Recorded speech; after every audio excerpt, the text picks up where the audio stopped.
XSFM입니다. I, D, W, K. 어려운 한 해 보내셨습니다. 새해 인사 올립니다. 올해는 더 어려울 것입니다. 이곳을 지옥으로 단정하지 마십시오. 미래의 몫으로 더 나빠질 여지를 남겨두는 곳은 지옥이 아닙니다. 종말을 확신하지 마십시오. 우리의 상상력은 최악에 미치지 못했습니다. 등 뒤로 멀어지는 모든 시점을 우리는 그나마 좋았던 시절로 기억하고 있습니다. 그러니 그만 과거와 작별하고 미래를 받아들일 준비를 하십시오. 우리는 조만간 이 순간을 그리워해야 합니다. 연초마다 마음을 들뜨게 하던 나긋하고 아름다운 거짓말의 목록은 소진되었습니다.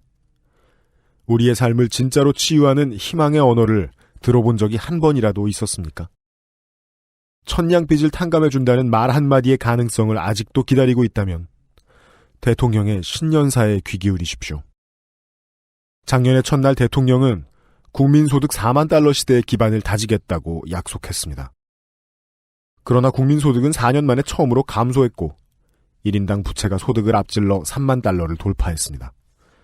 그걸로 부족하다면 작가인 제가 더 시도해보겠습니다. 이 정도면 어떨지. 로또를 사십시오. 새해에는 모두 1등에 당첨될 것입니다. 잠시 청년들에게 물어주십시오.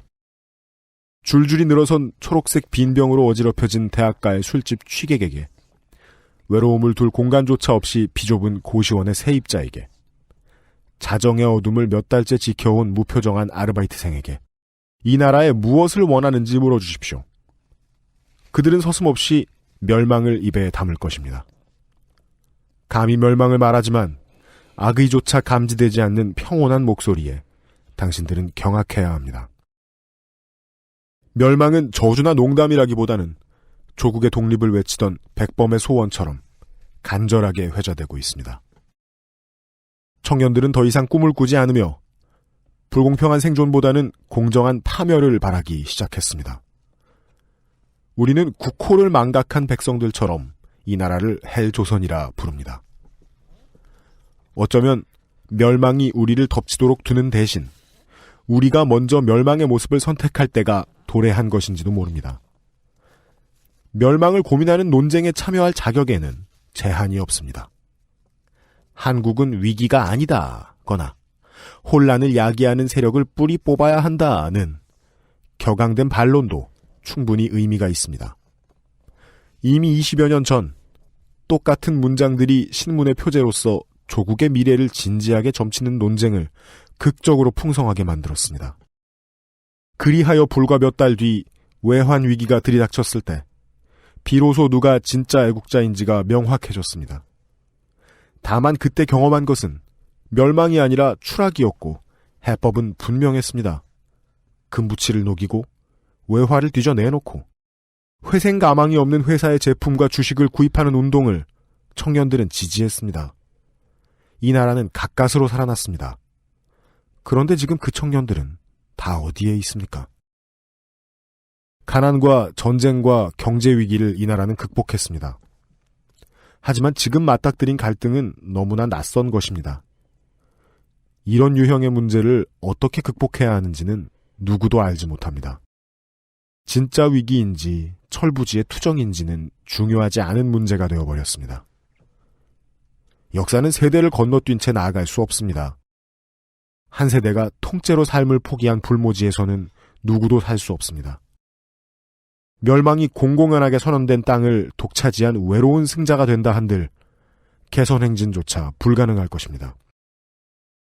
지긋지긋한 패배자로 남기보다는 차라리 멸종을 바라는 젊은이들이 환영의 인파를 조직해줄 리는 없습니다. 우리가 망한다면 신라와 고려와 조선이 망하듯이 망하진 않을 것입니다. 역사가들은 망국이를 정하지 못한 채 이렇게 선언할 것입니다. 그 나라는 증발했다. 언어로 달래는 처방전은 위약으로나마 효과를 다했습니다. 누워버린 말에게는 질책도 들지 않습니다. 청년들의 정신이 그 어느 시대보다 가난함으로 사라진 것은 헝그리 정신이 아닙니다. 정작 사라진 것은 가난의 필요성입니다. 우리는 해마다 부유해지는 나라에서 더욱 가난하게 살기를 강요받는 국민이 된 기분을 느끼고 있습니다. 그저 착각일까요? 이 나라는 꾸준히 성장하고 있지만 대기업 매출액이 가파르게 증가하고 있을 뿐 기업 소득과 개인 소득의 격차는 점점 벌어져 OECD 최하위권에 머뭅니다. 오로지 기업만이 암세포처럼 무한히 자라는 나라에 우리는 살고 있습니다. 근본적인 질문을 던져봅니다.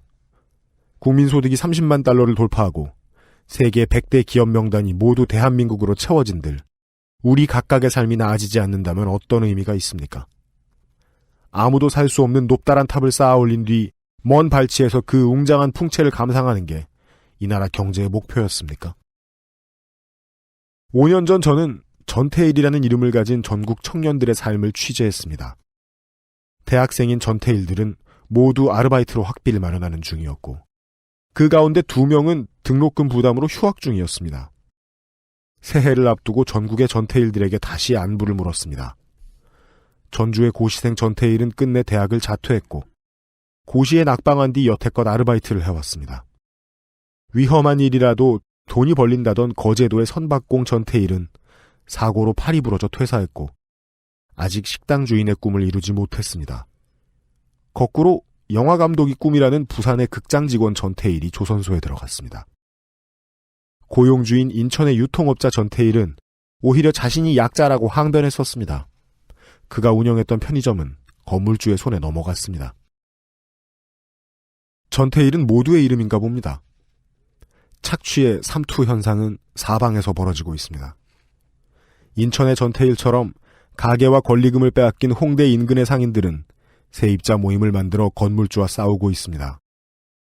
같은 처지의 칼국수집을 응원하다 만난 홍대 인근의 젊은 음악가들은 임대료 압박으로 상업화된 클럽을 떠나 음악 조합을 결성했습니다. 소속 음악가 한밭 씨는 리어카를 끌고 길거리 순회 공연을 벌입니다. 홍대를 벌써 등진 작곡가 김인영 씨는 방송음악을 만듭니다. 사정이 절박한 젊은 작곡가들이 너무나 많았기에 작곡을 할 줄 모르는 음악 감독은 그녀의 음악을 사서 자기 이름으로 방송에 내보낼 수 있었습니다. 가난한 예술가들만의 문제일까요? 이장균 씨는 한의사가 된 뒤 5년 동안 제대로 돈을 벌지 못했습니다. 그는 길목과 성격과 직종을 탓하다 마침내 사회구조를 탓하게 됐습니다. 의사 김주영 씨는 식사가 끝난 뒤 작가인 저에게 계산을 부탁했습니다.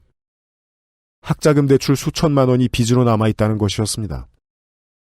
20대 중반에 사법고시에 합격했던 변호사 김상현 씨는 외국어를 배워 해외로 취직했습니다. 대기업 10년차 직원 최한영 씨는 월세방에 살며 여전히 첫 차를 장만하지 못했습니다. 부채를 감당할 배짱이 없다면 이 시대에는 지극히 자연스러운 선택입니다. 청년들은 결혼하지 않습니다. 누구와 살지 결정하는 것으로는 어디서 살지 결정되지 않기 때문입니다. 내 집 같기로 검색되는 기사의 대부분이 90년대에 쓰였다는 사실을 눈치채셨습니까? 혹시 검색해볼 의미조차 없어서 모르셨나요? 신문 경제면은 이제 그런 주제를 다루지 않고 은행들은 그런 이름의 예금 상품을 없애고 있습니다. 어떤 상품의 수익으로도 집값을 따라잡을 수 없음이 명백해졌으니까요. 부동산은 투자수단으로서 매력을 잃기 전에 주거수단으로서 기능을 잃었습니다. 출근길 차창 바깥으로 보이는 빽빽한 주택들이 다 누구의 것인지 청년들은 신기해합니다. 누군가 벌써 세상을 남김없이 소유했기에 집을 갖는 게 왕국을 갖는 것이나 다름없어진 걸까요? 생활의 3대 요소인 의식주의 한 축은 완전히 붕괴했습니다. 주거 빈민 생활이 당연한 삶의 양식이 되었기에 이 시대는 가난을 유례 없이 엄격하게 정의하게 되었습니다. 하지만 곰곰이 생각해 보십시오.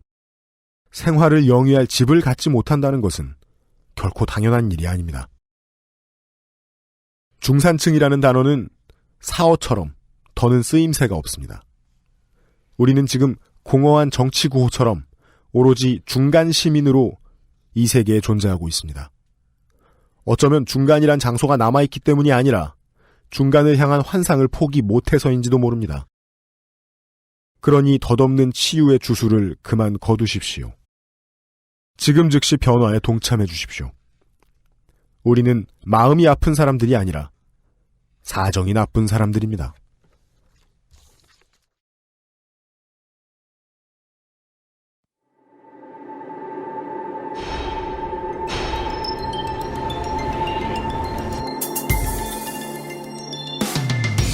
지금까지 읽어드린 내용 어떻게 들으셨습니까? 이 글은 2015년 12월 31일 경향신문을 통해 발표된 만국선언문이라는 제목의 글입니다. 텍스트의 홍수 속 현재를 살아가는 우리에게는 지난주에 나온 셀 수 없이 많은 기고문 중 하나이겠지만 저는 이 글이 50년 뒤, 아니 100년 뒤의 후세에게 우리의 오늘을 알려주는 중요한 사료가 될지도 모르겠다고 생각해봤습니다. 그래서 이 글을 쓴 작가가 살아계실 때 한번 만나보기로 했습니다. 2016년 첫 번째 그것은 알기 싫다에서요.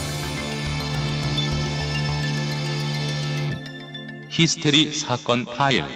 그것은 알기 싫다. 이런 식입니다. 일본의 국가적 성폭력 피해 국민은 이렇게 저렇게 보상받을 것이고 정의가 바로 세워질 것이다.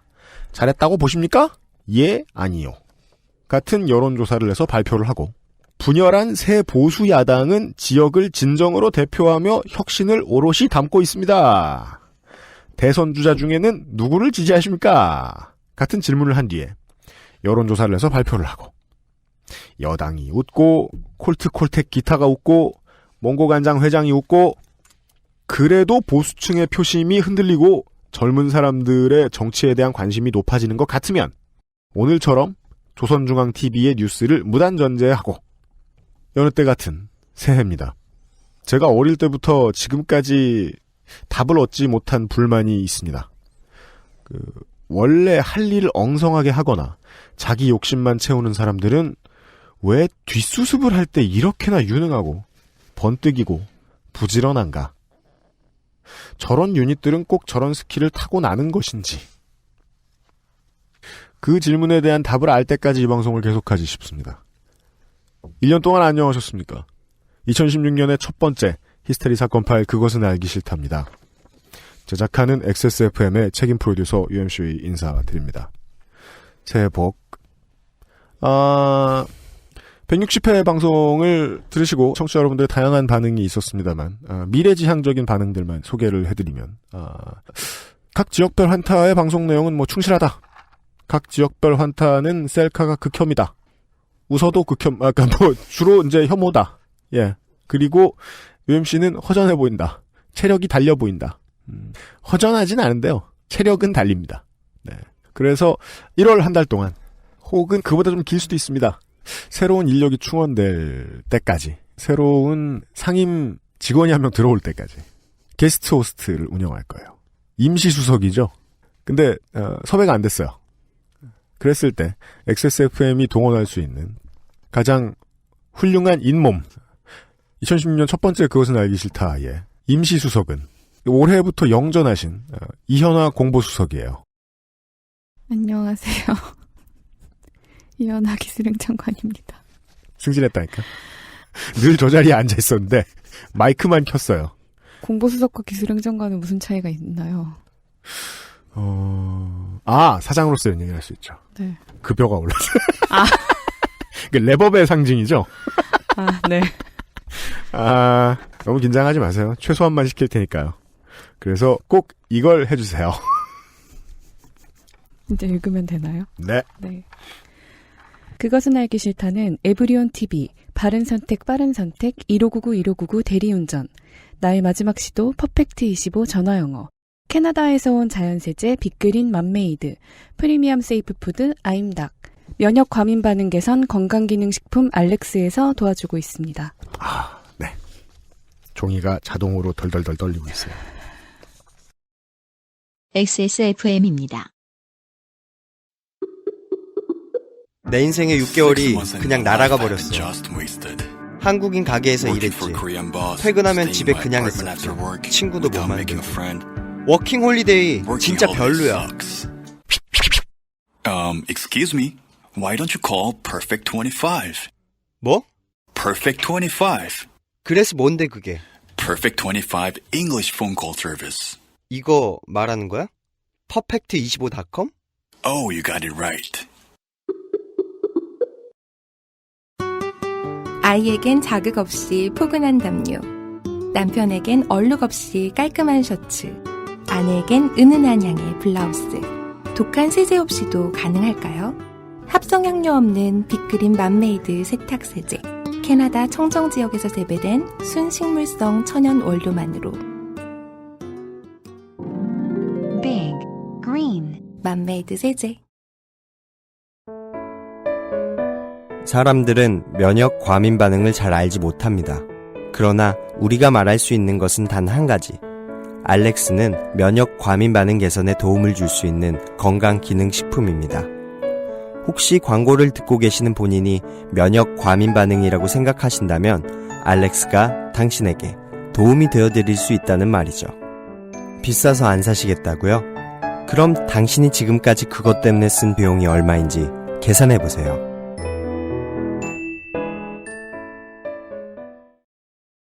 청취자 여러분들이 방송을 열심히 들어주시는 것에 대해서 얼마나 감사드리냐면요. 우리 면역 과민 반응 개선 건강기능식품 알렉스를 녹음해주신 성우분이 도움을 드릴 수 있다는 메이저 요거 실수한 걸 매일같이 들으시면서 되게 불편해해 주신다. 그래서 저도 불편하게 됐습니다. 편집할 때도 몰랐던 놈이 말이죠. 역시 이 컨텐츠는 들으시는 분들이 더 자세히 아시는 것 같아요. 비밀 하나 말씀드려버렸네요. 그래서 공채를 했던 거죠. 네. 곧 입사자가 트레이닝이 들어갈 거고요. 궁금해하시는 분들을 위해 알려드렸습니다.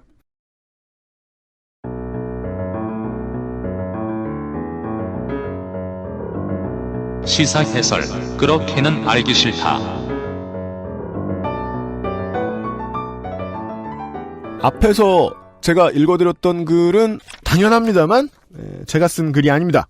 제가 5년 전에 청년 전태일 씨들의 삶을 조사한 적이 일단 없었고 저는 그때 앨범 내느라 바빴고 요 글을 읽고 물론 뭐 내일 이 시간에 다시 한번 양군 환타님이 스리랑카에서 현지 생중계로 지금 스리랑카에 취재를 나가셨어요. 예.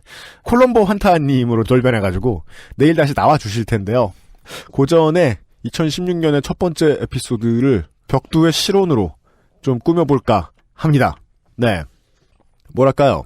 전체적으로 사회소득의 불균형이 심해지면은요, 모든 직종의 인력비가 다 싸집니다. 다 저렴해져요. 그리고 물건들의 질도 많이 낮아지게 돼요. 그 중에 하나로 저희가 도돈님과 함께 어뷰징 필드 시리즈를 통해서 기사의 질이 얼마나 낮아졌는가, 그리고 그 원인 중에 기사문을 작성하는 사람들의 인격 혹은 비용이 얼마나 낮게 책정되어 있는가, 우습게 보고 있는가, 시장이. 그것 때문에 낮아진 것도 있다. 이런 걸 말씀드렸어요. 사회가 자본이 돈을 덜 풀다 보니까 글 쓰는 분들도 요즘 돈 벌기 쉽지 않아요. 돈 벌기 쉽지 않을 때 자영업자들이, 프리랜서들이 하는 일은 일반적으로 다작입니다. 엄청나게 많은 글을 써댑니다. 그래서 연초가 되면 나라는 망했어요. 이런 글이 1000개씩 10,000개씩 나와요. 그냥 그 흔해 빠진 글 중에 하나 읽고 깜짝 놀랐습니다. 그래서 청취자 여러분들께 소개를 해드렸습니다. 그래서 제가 이제 글을 쓰신 분이 작가분이신데 이 작가분을 이제 섭외를 해드리면서 그렇게 제가 간곡히 부탁드렸습니다. 이 글은 명문이다. 제가 프랑스에서 옛날에 팟캐스트를 했다면 에밀 졸라가 살아있을 때 왜 나는 고발한다를 쓰셨느냐 모셔가지고 물어봤을 것이다. 장지현 선생을 모셔서 왜 시리아 방송대곡을 쓰셨느냐, 나는 독립군이다 팟캐스트에서 모셔가지고 물어봤을 거예요. 그래서 작가님께서 아직 명줄이 붙어있을 때 출연해서 우리의 아카이브를 채워달라 간곡히 부탁드려서 어렵게 모셨습니다. 대문장가이신 손아람 작가를 모셨습니다. 안녕하세요. 손아람입니다. 예. 하지만 또 나온 건 얘입니다. 제가 인터넷으로 확인하니까 청취자 여러분, 이 글은 12월 31일 저녁 8시쯤에 경향신문 인터넷에 업데이트가 됐었습니다. 네. 저는 이제 실온이구나. 이건 주필쯤 돼야 쓰는 거 아닌가. 언제 그런 위치를 차지하셨나. 자랑 안 하더니 정규직도 되셨나. 그래서 지면을 뒤져봤어요. 경향신문에. 안 나왔어요. 네. 예. 근데 사실 그것 때문에 굉장히 속상해하고 있는데, 이게 처음에 제가 이 약속받기로는 네. 글쓰니 본인의 좌절. 일면에 깔아주겠다. 거짓말이야? 일면 전면에 깔아주겠다. 말이 바뀌었어? 모든 인터넷에는 다 일면이다? 그런데 네. 네, 지면에 안 들어가고 온라인으로만 풀렸더라고요. 그러니까 네. 온라인에 12월 31일 저녁 8시에 풀렸다는 건 1월 1일 날 나와야 된다는 거 아니에요. 네. 쌩 없는 거야. 난 마지막에 막 운세까지 다 보고 난 다음에 손하람 없네? 네, 그래서 뭐 여러 가지 생각을 해봤는데 내용에서 이제 뭐 대통령 신년사를 건드린 부분이 혹시 부담스러웠을까? 아니면 혹시 제가 이제 또 대통령 신년사에 대한 글들을 사실 12월들에 좀 써서 네. 혹시 이걸 이제 좀 우락가이로 받아들였나? 자기 글 복제했나? 네. 먹살 거 없어가지고. 네, 저는 굉장히 속상하긴 했지만 네. 여기 와서 UMC가 읽는 걸 들어보니까 네. 잘 썼네요, 확실히. 결론이 이상해. 제가 맞아요. 소라소리에서 네. 보들레르 시집을 윤소라 선생님이 읽으셨잖아요. 네, 그랬죠. 그때 황현산 선생께서 트위터에 난리 나셨어요. 아, 맞아요. 내가 네. 번역 완전 잘했구나. 야, 나이 먹어도 소용없다 이거. 남이 읽는 거 들으면 내가 잘 썼구나 이런 생각이 들게 돼 있긴 한 모양이다. 근데 저는 진짜 치사하고 더럽고 불쾌하지만 어쩔 수 없어요. 이 글을 꼭 청취자 여러분들께 소개하고 싶었고 이 글을 주인공으로 2016년에 문을 열고 싶기는 했습니다. 근데 제가 아까도 말씀드렸지만 글값이 싸졌잖아요, 요새. 그렇죠. 예. 꼭 이거 안 쓰셔도 됐잖아요. 네, 일단 지필 의도를 전 들어야 돼요. 네, 지필 의도는 일면을 약속받았다는 것. 그리고 속였어. 이야, 연예기획사. 네. 사실 곧 데뷔시켜 준다더니 한 작가가 네. 그 특별한 신년 일면 지면을 약속받는 거는 굉장한 일이거든요. 저한테도 영광스러운 일이고 네, 달성하지 못한 영광이지만 그러니까 몇 명한테 약속하고 글을 몇 개 받았는지 알 수도 없잖아. 이렇게 됐네요. 그리고 사실 제가 좀 쓰고 싶었던 이야기이기도 했고 네. 그래서 저한테는 뭐 사실 돈과 상관없이 굉장히 좀 중요한 글이었던 것 같아요. 기억해 주십사. 진짜 이게 우리의 오늘은 아닐까라고 비춰보실 만한 부분들이 아닐까 하고 생각했던 대목들이 정말 많았거든요. 저는 첫 두 줄 보자마자 우리의 상상력이 최악에 미치지 못했구나. 그게 이제 현실 진단을 한 문장으로 대변해 주는 면이 있더라고요. 예. 그래서 정말 소개를 해드렸고 대통령 신년사 얘기를 그전에도 많이 하셨다고요? 네. 저도 이걸 보고 기억났어요. 2015년 1월 1일에 대통령께서 국민소득 4만 달러 시대의 기반을 다지겠다. 창의와 혁신의 기반을 둔 경제로 체질을 바꿔가면서 국민소득 4만 불 시대를 여는 기반을 다져가겠습니다. 일보 전진을 위한 천보 후퇴 뭐 대충 이런 식으로 해석을 하자면 이게 이제 알려진 바거든요. 1인당 부채가 3만 달러를 돌파한 거. 그러면 4인 가족 기준으로 4천만 원을 벌어서 네. 1억 2천만 원의 빚을 늘리고 있다는 뜻이잖아요. 네. 그래서 사실 저는 이제 대통령 신년사에 관심이 굉장히 많아요. 왜냐면 네. 일종의 이게 노스트라다무스 예언 같은 거라서 대통령 신년사는 보통 자기가 할 수 있는 최대한 이상을 이야기하잖아요. 그래서 안 이루어지거든요. 달성이 안 돼요, 보통.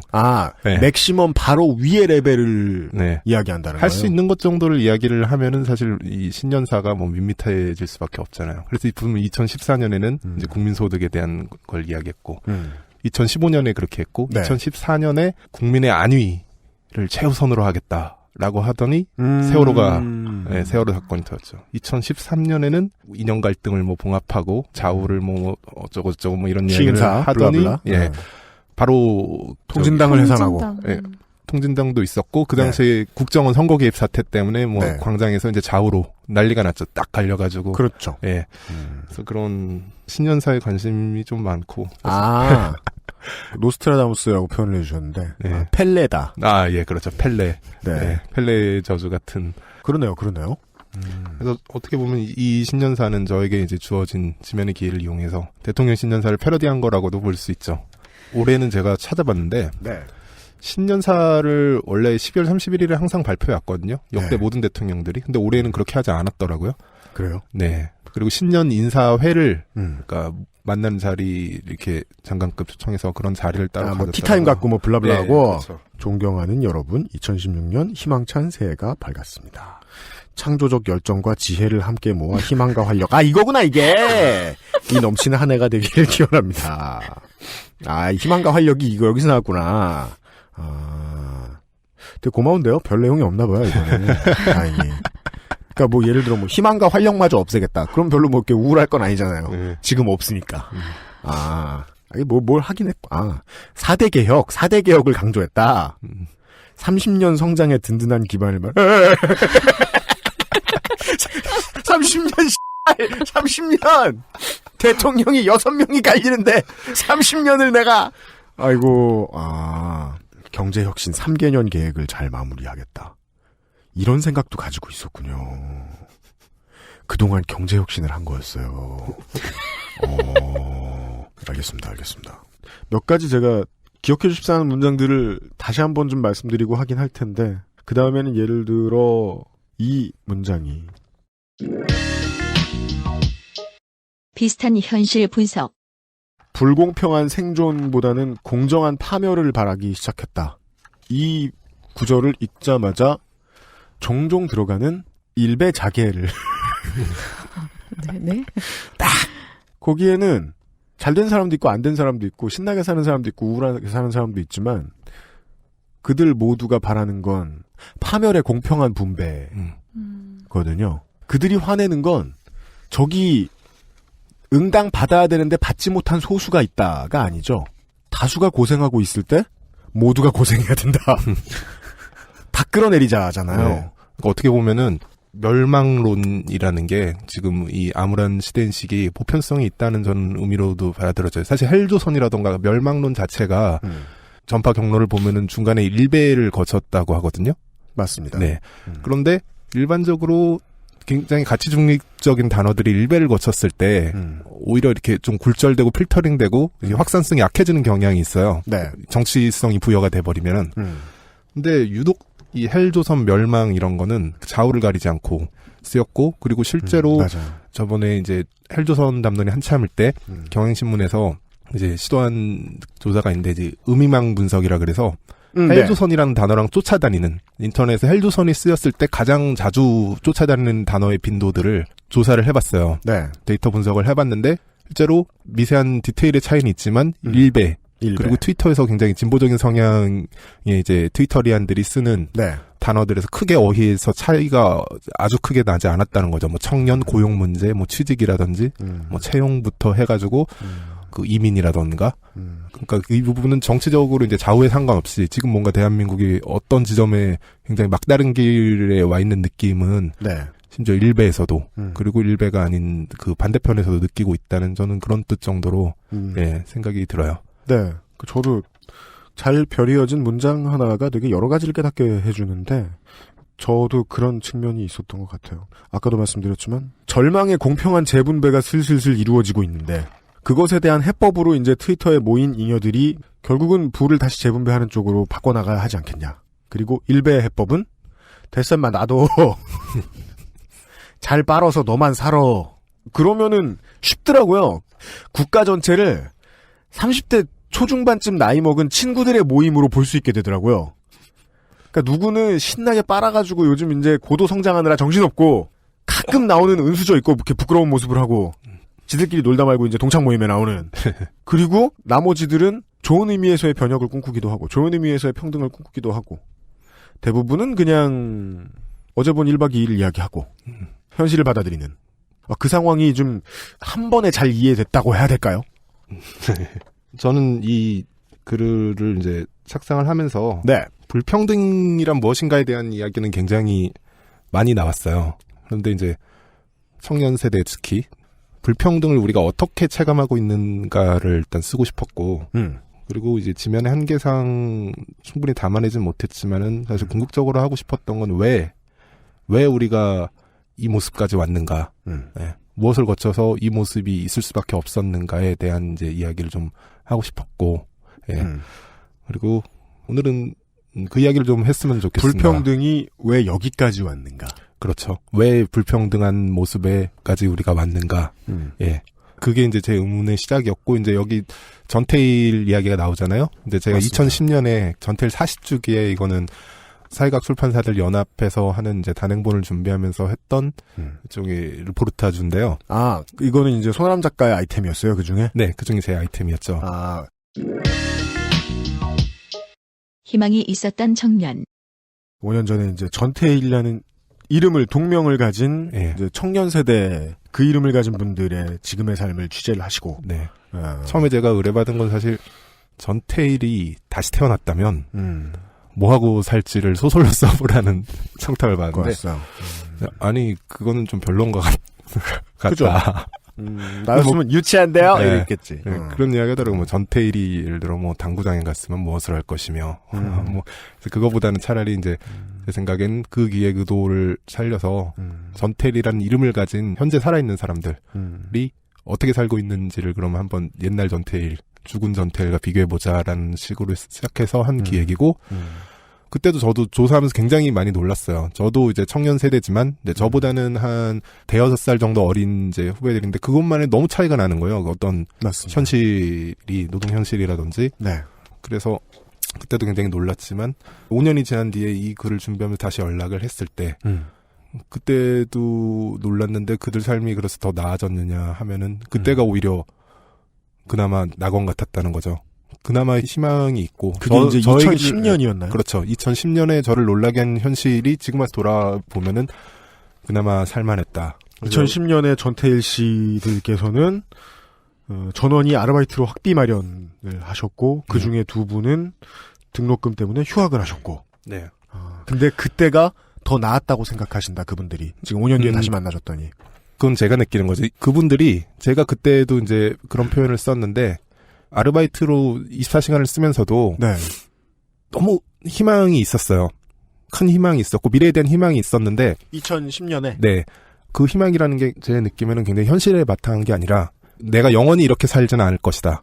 지금은 아르바이트로 가득 있지만은 언젠가 뭐 정규직이 된다던가 자기가 돈을 벌 만한 일을 한다거나 식당을 차린다거나 영화 감독이 된다거나 네. 언젠가는 이걸 벗어날 것이라는 그때 제 느낌은 그러니까 희망 자체를 미래에서 끌어와서 대출받았다. 는 느낌이 굉장히 강하게 들었거든요. 그러니까 현실에 바탕한 희망을 갖고 있지 않았는데, 그래서 그 5년이 지나서 그 대출금을 갚고 희망이 실현됐느냐 보니까 아니라는 거죠. 예를 들어 뭐 여기도 지금 제가 글에 썼지만은 거기를 보면은 5년 전 저는 전태일이라는 이름을 가진 전국 청년들의 삶을 취재했습니다. 대학생인 전태일들은 모두 아르바이트로 학비를 마련하는 중이었고 그 가운데 2명은 등록금 부담으로 휴학 중이었습니다. 새해를 앞두고 전국의 전태일들에게 다시 안부를 물었습니다. 전주의 고시생 전태일은 끝내 대학을 자퇴했고 고시에 낙방한 뒤 여태껏 아르바이트를 했습니다. 위험한 일이라도 돈이 벌린다던 거제도의 선박공 전태일은 사고로 팔이 부러져 퇴사했고 아직 식당 주인의 꿈을 이루지 못했습니다. 거꾸로 영화감독이 꿈이라는 부산의 극장 직원 전태일이 조선소에 들어갔습니다. 그리고 통화를 하면서 이제 전반적으로 그 당시 굉장히 현실이 좋지 못해도 암울하던 이제 친구들이 네. 자기 지금 살고 있는 모습을 저한테 다시 설명해주면서 네. 목소리들이 굉장히 좋지가 않았어요. 그게 좀 가슴이 아프더라고요. 이제 30대를 간 넘기셨거나 하셨군요. 네. 그게 이제 그 전태일들에서 끝나는 게 아니라 사실은 제 주변 그리고 주변을 좀 더 확장해서 이제 지금 우리 세대 현실에 살고 있는 사람들 굉장히 다 비슷한 것들을 겪고 있고 성함을 기준으로 랜덤으로 사람들을 찾아서 만나셨다면 네. 그건 비교적 높은 확률로 그냥 젊은이들의 평균적인 초상일 가능성이 높은 거 아니에요? 그렇죠? 그렇죠. 그걸 의도하고 한 거죠. 전태일의 이름을 무작위로 찾아서. 그랬더니 실제로 지금 청년들의 오늘이 보이더라. 네.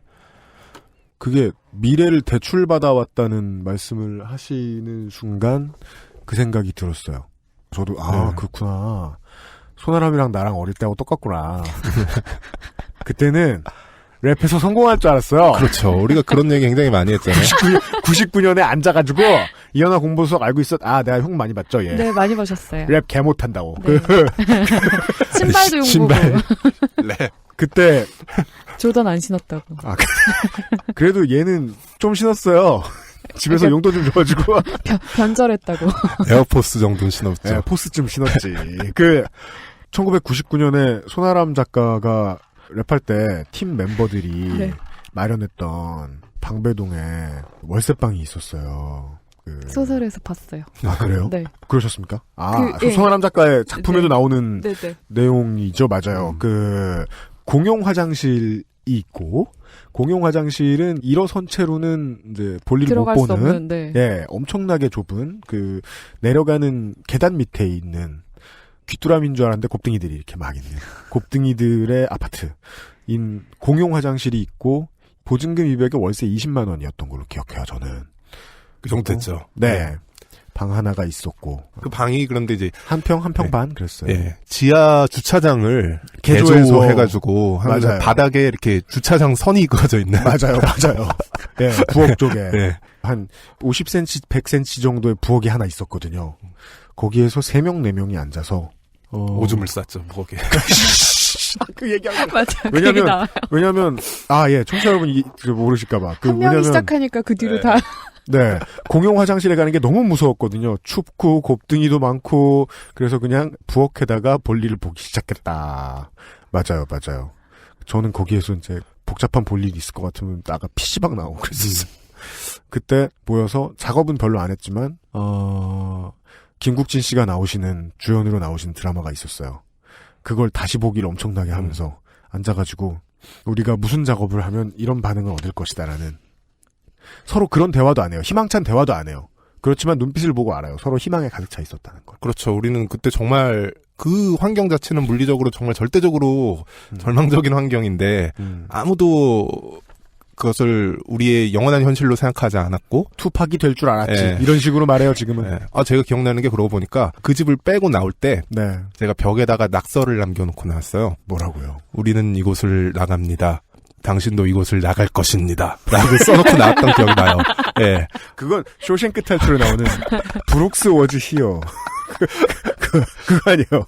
예. 아이고. 그런데 네. 5년이 지나고 봤는데 우린 다행히 그곳을 나왔지만 그곳을 나와서 더 험한 곳으로 간 사람들이 실제로 있다는 거죠. 맞아요. 그리고 이제 그런 어떤 미래에서 끌어왔던 과거에서 끌어왔던 그 빛들 에 대해서 저는 굉장히 돈이기도 하고 희망이기도 그렇죠. 한 빛들. 예. 오래 생각을 했었는데 근데 예. 우리는 뭐 음악하는 양아치 다 칩시다. 그냥 다른 신성한 손을 쓰고 몸을 쓰고 머리를 많이 쓰고 하는 노동을 하셨던 분들의 삶도 안 나아졌구나. 그렇죠. 근데 또 우리는 99년 얘기하잖아요. 네. 노인네들처럼. 2010년에 바라보았을 때. 그때도 2010년의 젊은이들도 2010년대 중반까지 오면 나는 학자금을 갚고 내 스스로 일어서서 무언가를 하겠다.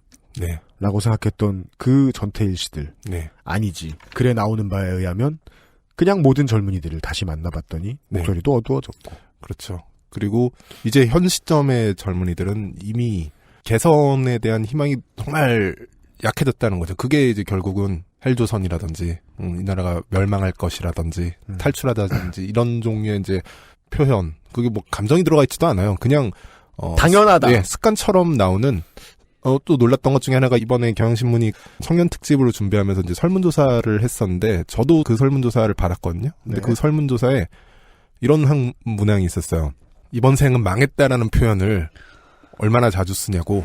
근데 저는 그 설문 항목 자체가 좀 이상한 거예요. 누가 이런 표현을 쓰지? 난 이런 표현 써본 적이 없는데라고 생각을 하고 제가 그 설문을 부탁을 받아서 이제 젊은 세대한테 뿌렸는데 놀랍게도 굉장히 많이 쓰는 친구들이 많은 거예요. 왜냐하면 그건 지금의 청년들이 10대 때부터 아주 어릴 때부터 많이 쓰던 표현이었단 말이에요. 원래 커뮤니티에서 개질하면서 쓰던 예를 들어 뭐 큰 망신을 당했다. 학교에서 체육복에 오줌을 쌌다. 그게 여자애들 사이에서는 다이어트 한다 그러고 며칠 만에 뭘 먹는다거나 그러면 됐어 틀렸어 난 이번 생엔 글렸어 뭐 밤에 이런 식으로 TV와 바닥을 배경으로 놓고 피자와 핫윙의 그렇죠. 사진을 네, 인증하면서 이번 생은 망했다라는 표현을 썼단 말이에요. 그게 원래 보면 그래 이건 우리 프로그램이나 할 수 있는 얘기죠. 커뮤니티에서 시작돼서 트위터로 발전해요. 커뮤니티에서 시작해서 트위터로 발전했다는 얘기는 청소년에서 20대로 넘어왔다는 얘기고 20대까지 퍼졌다는 얘기고 남성에서 여성으로 전이했다는 얘기까지 되거든요. 그 개념으로 그냥 쪽팔릴 때 그렇죠. 작심삼일일 때 쓰이던 농담이 그 어감 때문에 진심이 돼버린 거죠. 되게 네. 가벼운 건데 다이어트 뭐 그거. 아, 종합해 보니까 내 이번 생은 진짜 망했구나. 모든 것이. 내가 이 피자를 오늘 밤에 먹기 전에도 이미 내 생은 망해 있었구나. 라는 문제로 사람들이 모두 누가 알려주지 않았는데도 깨닫게 됐다. 네. 어떤 것 같아요? 예, 자꾸 이제 원인을 찾는 작업을 하셨다길래 저도 네. 그냥 생각이 나서 거들어봤는데요. 네. 그 원인을 어디서 어떻게 찾으셨는지 좀 더 좀 들어봐야 되겠습니다. 빚을 져도 되던 시절. 우리가 이제 빚 얘기를 했잖아요. 빚. 네. 근데 이제 사실은 진짜 빚을 많이 진 사람들이 있죠. 제가 김우중 회장의 책 중에 유명한 세계는 넓고 할 일은 많다. 아, 그렇죠. 네. 세계는 넓고 꾼돈은 많다. 네. 그 책에 보면 김대중이 알 때까지. 네. 이런 표현이 나요. 1은 10이 되고 10은 100이 된다. 뭐 무슨 소리? 부제는 복리의 마법이야? 빚이. 그러니까 빚이. 아니, 이 말이에요. 그러니까 돈을 벌려면 돈을 빌려야 한다. 네. 10을 벌려면 1을 빌려야 되고 강원랜드 네. 같은 소리다. 100을 벌려면 10을 빌려야 한다. 전당포에서 하는 말이네. 실제로 대우가 자기 자본이 거의 없고 다 그 자본 차입으로 부풀렸다가 IMF 때 이제 뒤통수 후드려 맞고 물러간 회사잖아요. 네. 근데 사실은 이제 대한민국 전체가 그렇게 성장해 왔다는 거죠. 네. 그래서 지금 50대 이상 되는 분들은 아마 빚을 안 져본 사람이 없을 거예요. 어떤 식으로든지. 뭐 대출을 받던 어떤 식으로든지. 그리고 실제 90년대까지는 빚을 지는 게 이제 나쁜 게 아니었죠. 90년대까지는 매우 그랬죠. 네, 기억하는 분들이 이제 많겠지만 90년대 적금 금리가 이제 10%대였거든요. 90년대 말까지. 그래서 어린이 통장 이런 거 만들어줘서 어른들이 가르쳐줬어요. 900원 넣어놓으면 990원 되는 거 보여줬어요. 그렇죠. 저도 했었죠. 네. 저도 그때 학교에서 시켜서 1,000원 넣는 통장을 입고 있었는데 그거 어떻게 됐는지 모르겠네요. 그냥 저는 볕이 약간 들고 좀 어두운 곳에 있는 버섯이라든가 혹은 볕이 아예 안 드는 곳엔 이끼, 돈이 그런 것처럼 보이던 시대였다는 거예요. 네. 뒀더니 알아서 불어나는. 그러니까 근데 적금 금리가 10%대였다는 게 그럼 무슨 뜻이냐면은 세상에 연 10% 이상의 수익을 가져다주는 일들이 널려 있었다는 거예요. 맞습니다. 적금 금리는 이것저것 해서 가장 매력 없는 거잖아. 그렇죠. 돈 벌기 귀찮은 사람들이 가장 안전빵으로 벌려고 찾아가는 게 적금이잖아요. 네. 그러니까 그때는 벌려는 것도 아니고 네. 그냥 둬. 네. 네. 그리고 10% 그러니까 그때나 지금이나 적금금리가 같은 의미인 건 적금해서는 목돈 못 모은다. 라는 개념은 같았어요.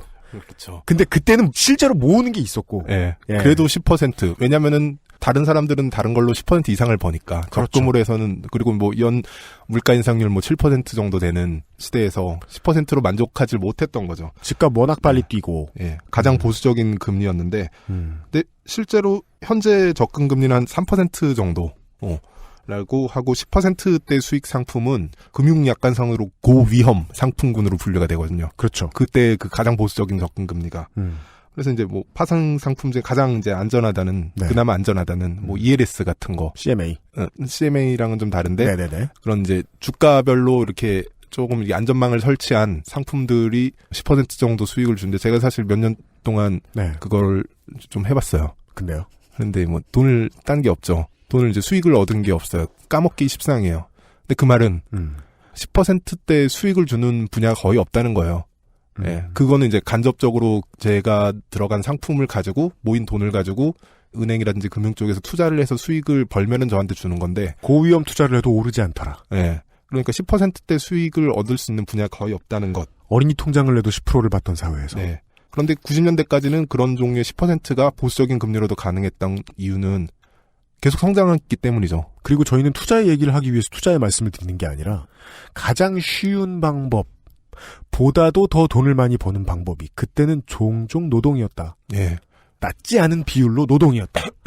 물론 대한민국 부동산이긴 하지만 말입니다.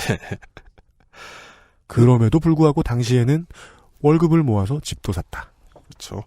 왜냐하면 이제 월급뿐만이 아니라 은행 이자보다 빠르게 성장하는 분야가 많았기 때문에 맞습니다. 월급으로 번 돈을 가지고 재테크하는 방식이 그만큼 다양했었다는 이야기고 직업의 종류도 많고요. 네. 그래서 이제 돈 벌 기회가 보이면은 일단 빌려서 돈을 일을 벌리고 보는 게 이득일 수도 있었던 시대를 우리가 90년대까지 겪었어요. 기회가 있던 시절. 80년대에 유명했던 달빛 가족이라는 엄청나게 공전의 히트를 기록했던 가족 드라마가 있었습니다. 거기에서 전형적인 늦게 집에 들어와서 돈 타령만 하는 삼촌 역할을 길용우 씨께서 하셨는데 엄청난 유행어를 남깁니다. 그놈의 둔보따리만 이라는. 그 둔이라는 말이 동네에 따라 사투리인가 봐요. 돈을 뜻하는. 그 일확천금의 개념이 그게 뭐 100만 원 버는 사람한테 1000만 원일지 500만 원 버는 사람한테 수십억일지 그건 상대적이긴 합니다만은 어떤 노동, 어떤 투자를 했는데 돈을 벌었다더라 하는 개인이 생각보다 되게 많던 시절이라는 걸 뜻하거든요. 그럴 그렇죠. 때는 꼭 삼촌들이 20대 말, 30대 말 사이에 삼촌들이 나가서 모험하고 다니는 거예요. 그렇죠. 그래서 그 당시에 요즘에는 거의 쓰이지 않는 격언 중에 보증은 가족한테도 서지 마라 뭐 이런 말이 있었잖아요. 맞아요. 근데 그게 거꾸로 뒤집어 말하면 보증을 세워서라도 돈을 빌릴 만큼 사회 전체가 어떤 성장에 대한 확신이 가득했다는 거예요. 요즘에는 보증 서달란 말 나오는 순간 절교잖아요. 내가 이 정글을 뒤지고 다니면 어딘가에 돈이 있을 수 있다. 어딘가에 사회는 나에게 기회를 줄 수 있는 무언가가 있다. 그 뒤집어 얘기하면 지금의 2015년의 뉴스를 가지고 하나 예를 들어 말씀을 드리면 공무원에 대한 연금이 깎였습니다. 맞는 측면과 잘못된 측면들을 함께 지적하는 평론가들이 참 많았는데 거기에서 중요한 포인트는 예전의 사람들에게는 공무원이 이렇게까지 인기 있는 직업이 아니었다는 거죠. 그렇죠. 왜냐하면 모험하면 어딘가에는 둔보따리 혹은 기회의 오아시스가 있었으니까. 그렇죠. 정확하죠. 그게. 그래서 1은 10이 되고 10은 100이 됐던 시대를 우리가 살았는데 그게 끝난 게 이제 97년 IMF를 그렇죠. 기점으로 대우도 100이 다시 1도 안 되는 빵에 가깝게 돌아갔고 IMF를 거치면서 이제 빚잔치가 끝났는데 근데 이제 2000년대 초반까지는 그래도 이제 부분적으로 고속 성장하는 분야들이 남아 있었어요. 2000년대 초반에는 이제 IT 벤처 쪽이 그랬죠. 그래서 테헤란로의 불야성. 그때는 이제 IT가 부분적으로 고속 성장했고 그 당시에 이제 설문조사 같은 거 하는 거 보면은 대학생들 선망 직업 1위가 벤처 창업가. 그렇죠. 벤처 창업가였죠. 의사도 아니고 변호사도 아니고 공무원도 아니었어요. 그죠. 대학교 동아리는 뻔해요. 악기 만지는 거, 몸 쓰는 거, 기도하는 거, 빨갱이. 그 4가지 장르예요. 그렇잖아요? 근데 그 4가지 장르 제외하고 창업 동아리 열나 많았어요. 그렇죠. 이현아 인준혁 가만있어 봐요. 이현아 인준혁 몇 학번이더라? 02학번입니다. 알 거예요. 그거 못 본 것 같아요, 저는. 미대라 못 본 거 아니야? 미대라 못 본 거죠. 미대라 못 본 거죠. 저 그 알실만 들으시는 청취자 여러분, 그 XSFM에 드나드는 되게 많은 사람들이 다 미대생이라서요. 그것도 이제 사회 현상 중에 하나인데요. 미대생은 많은데 미대생에게 주어지는 사회 기회가 별로 없긴 하거든요. 그 02학번이세요? 네. 너무 어린. 난 한 02년에 태어난 분 같아요. 그럼 졸업증이야, 임마! 깜짝 놀랐네. 아들이 몇 년생인데. 그 방송 중에 그런 말 할래? 죄송합니다. 너무 충격받아서. 아이씨. 하여간 대문장가들은 주로 찌질해요. 저도 그러고 보니까 벤처 동아리 해서 이제 벤처 회사로 들어간 선배가 한 명 있었는데 기억나는 게 그 선배가 밥을 사주면서 꽤 잘 되던 회사였어요. 법인카드를 꺼내는데 그 한도 무제한 백지 신용카드였던 거죠. 그런 걸 처음 봤어요. 지금은 한도 무제한인 카드는 카드사에서 따로 전화해주고 입회 심사해주고 그 다음에 고객관리 엄청나게 열심히 해주고 100만 원에서 1000만 원 사이에 연회비를 받고 해줘요. 이제 맞춤으로 이것저것 해주고 그거 꺼내야만 갈 수 있는 샵들이 있고 클럽이 있고 근데 지금이나 소수지. 그때는 테헤란로에 가면 다 그런 거 들고 다녔다. 다인지는 모르겠지만 제 근처엔 그런 게 하나 있더라고요. 꽤 많이 들고 다녔다. 그 무제한이라는 것도 미래에서 땡겨온 부였죠. 그렇죠. 그게 사실 벤처라는 게 예나 지금이나 다 빚으로 하는 거거든요. 자기 돈이 없기 때문에 모험인 거고 벤처인 거예요. 그런데 그것도 이제 2002년께에서 이제 IT 버블 사태로 꺼지면서 벤처도 이제 고속 성장하던 시기가 지나갔고 그래서 뭐 그 당시에 벤처 사업하던 사람 중에 이제 IT 쪽에 남아있는 사람들 많지 않고 그 카드 꺼냈던 선배도 지금 치킨집 하고 있죠. 일반적 졸업 후의 항로, 마지막 항로. 그래서 2000년대 후반까지 그럼 이제 성장이 지속됐던 곳은 아파트죠. 집을 살 수 있던 사도 되던 시절. 아, 네. 아, 네. 네. 집. 아파트 이제 집값 수익은 계속 올라가서 이제 중년층에서는 그 당시 이제 주택담보기고 일종의 투자 목적으로 주택을 사는 경우가 많았고 아파트를. 맞습니다. 네. 그게 이제 막차 잘못 탔던 사람들은 지금 하우스푸어가 된 거죠. 그렇습니다. 매우 네. 그렇습니다. 집 아니라 부동산의 측면으로 넓게 생각을 해봐도 그냥 지방에서 요즘은 뭐 지역에 돈 안 돈다 사실 그런 말은 언제나 있었지만 지역에 계시는 소상공인 혹은 작은 사업하시는 작은 창고를 놓고 이렇게 하시는 분들도 매출이 나쁘지 않게 있었음에도 가급적 빚으로 사업을 건실하게 하고 있는 분들한테는 빚도 잘 나오고 갚으라 채근도 세지 않고 하다 보니까 이런 현상이 저는 독특했던 것 같아요, 살면서. 그 사업하시는 분들이 빚이 그렇게 많은데도 성격이 너무 좋아요. 그렇죠. 쪼여본 적이 없잖아. 네. 그 시기에 제가 나온 책을 무슨 정확히 기억 안 나는데 읽다가 되게 인상적인 구절을 봤던 게 빚이란 좋은 것이다. 라는 빚성애. 사람들이 빚을 두려워하는데 빚이란 사실 좋은 것이다. 뭐 이런 데토필리아 표현을 읽었던 기억도 나요. 그러면서 그분들이 진짜 좋은 얼굴로 애들도 곱게 잘 키워요. 착하고 밝은 애들로 잘 키워요. 본인들도 나쁜 짓도 안 하세요. 그냥 기껏해야 하는 호사. 지금 전 세대의 호사 뭐 있습니까? 골프밖에 더 있어요? 법대로 하는 호사? 골프나 치시면서 사업은 빚으로 하는 것이요. 그래서 이제 빚으로 할 수 있는 일들이 점점 줄어들고 있는데 최근까지 남은 게 그런 지금 빚으로 할 수 있는 건 죽는 것밖에 없죠. 뭐 하나가 남아 있다면은 이제 뭐 젠트리피케이션 일어나는 홍대 같은 지역에 부동산 투자 정도가 남아 있어요. 네. 그래서 요즘에 이제 홍대나 그런 이제 급속히 떠왔던 상권에서 이제 그 상인들 임대차 투쟁 같은 게 굉장히 활발한데 그 맘 편하게 장사하고 싶은 상인들의 모임 이런 걸 만들어서 이제 건물주랑 상인들이 싸우죠. 그런데 그런 홍대 같은 곳의 건물주가 굉장히 부자인 것 같지만 네. 사실 굉장히 많은 수가 보면은 이제 은행 부채 끼고 들어와서 그렇습니다. 계속 오르니까 네. 들어와서 이제 건물주가 된 거고 빌딩 푸어죠. 그렇죠. 네. 그리고 빚을 졌기 때문에 사실은 자기도 이제 채무를 갚아야 되는 압박이 있으니까 네. 어떻게든 그 상인들 세입자들의 권리금이라든지 뭐 이런 권리들을 네. 이제 착취해서 자기 부채를 보전하려고 하는 어떤 심리적 압박이 있어서 늘 지금 문제가 터지고 있는 거거든요. 맞습니다. 네. 그러면 그 위에 좀 더 메이저한 부동산 전문가가 들어와서 YG 같은 곳에 팔아버리죠. 그렇죠. 아, 죄송합니다. 돈 많은 가수에게 팔아버리죠. 네. 네. 땡땡 상시. 네. 세대는 거죠. 그렇습니다. 완전히. 네. 네. 그런데 이제 홍대 쪽 같은 경우 보면 그 사람만 챔피언. 잘한다. 밤새 할 수 있어요. 네. 네. 저희가 준비하고 있어요, 청취자 여러분. 네. 그것이 강남 스타일. 네. 한남 스타일이죠, 요즘. 제가 얘기했잖아요. 손아람 작가께서 걱정하셨어요. 이게 뭐 방송 날로 먹으려고 그냥 이러시는데 저희가 중간에 잘랐거든요. 그런 말 하는 걸. 근데 실온으로 이런 이야기들을 나눴습니다. 한국인들이 한국을 바라보는 시각은 좌도 우도 정치에 대한 그 견해와 무관하게 기본적으로 동일하다. 해석한 결론만 다를 뿐이다. 예, 헬조선이라는 말은 일베에서부터 빠르게 퍼졌다.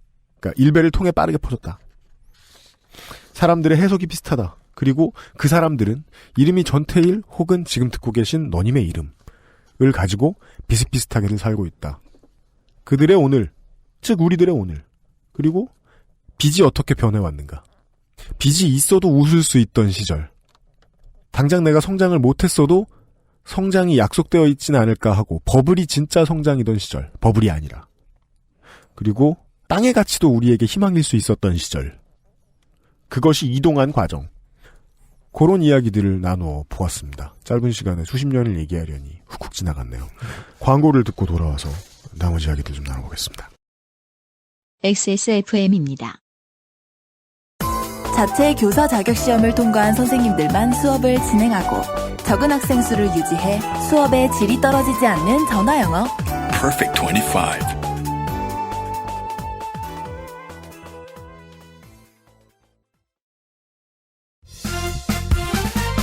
바로 빠른 선택, 빠른 선택. 1599 음주운전으로 매일 평균 142명의 사상자가 발생합니다. 대리운전 1599-1599 순하고 좋은 것만 먹어야 할 우리 아이 영양 간식을 찾고 있다면 프리미엄 세이프 푸드 아임닭. 아임닭에서 구운 단호박과 고구마가 출시되었습니다. 왜요? 그러니까 인정은 해야겠어요. 뭘요? 어색한 건 어쩔 수 없죠. 네. 아까 이현아 수석이 못한다는 건 아니에요. 그럼요. 잘해서 어색한 거죠. 아닙니다. 네. 네. 아니. 닭가슴살을 구매하시는 고객이 고구마와 죄송해요. 네. 닭가슴살을 구매하시는 고객이 고구마와 단호박을 식단에 포함하는 경우가 많아서 개발한 세트라고 합니다. 네. 제가 우리 최 과장님한테 아임닭 과장님한테 뭐라 그랬거든요. 예, 맞아요. 이게 네. 왜 닭 이렇게 잘 됐냐고. 팔다 말고 이거 뭐 골목상권 침투하자 이거냐. 예. 근데 들어보니까 이유가 있어요. 그렇죠. 예.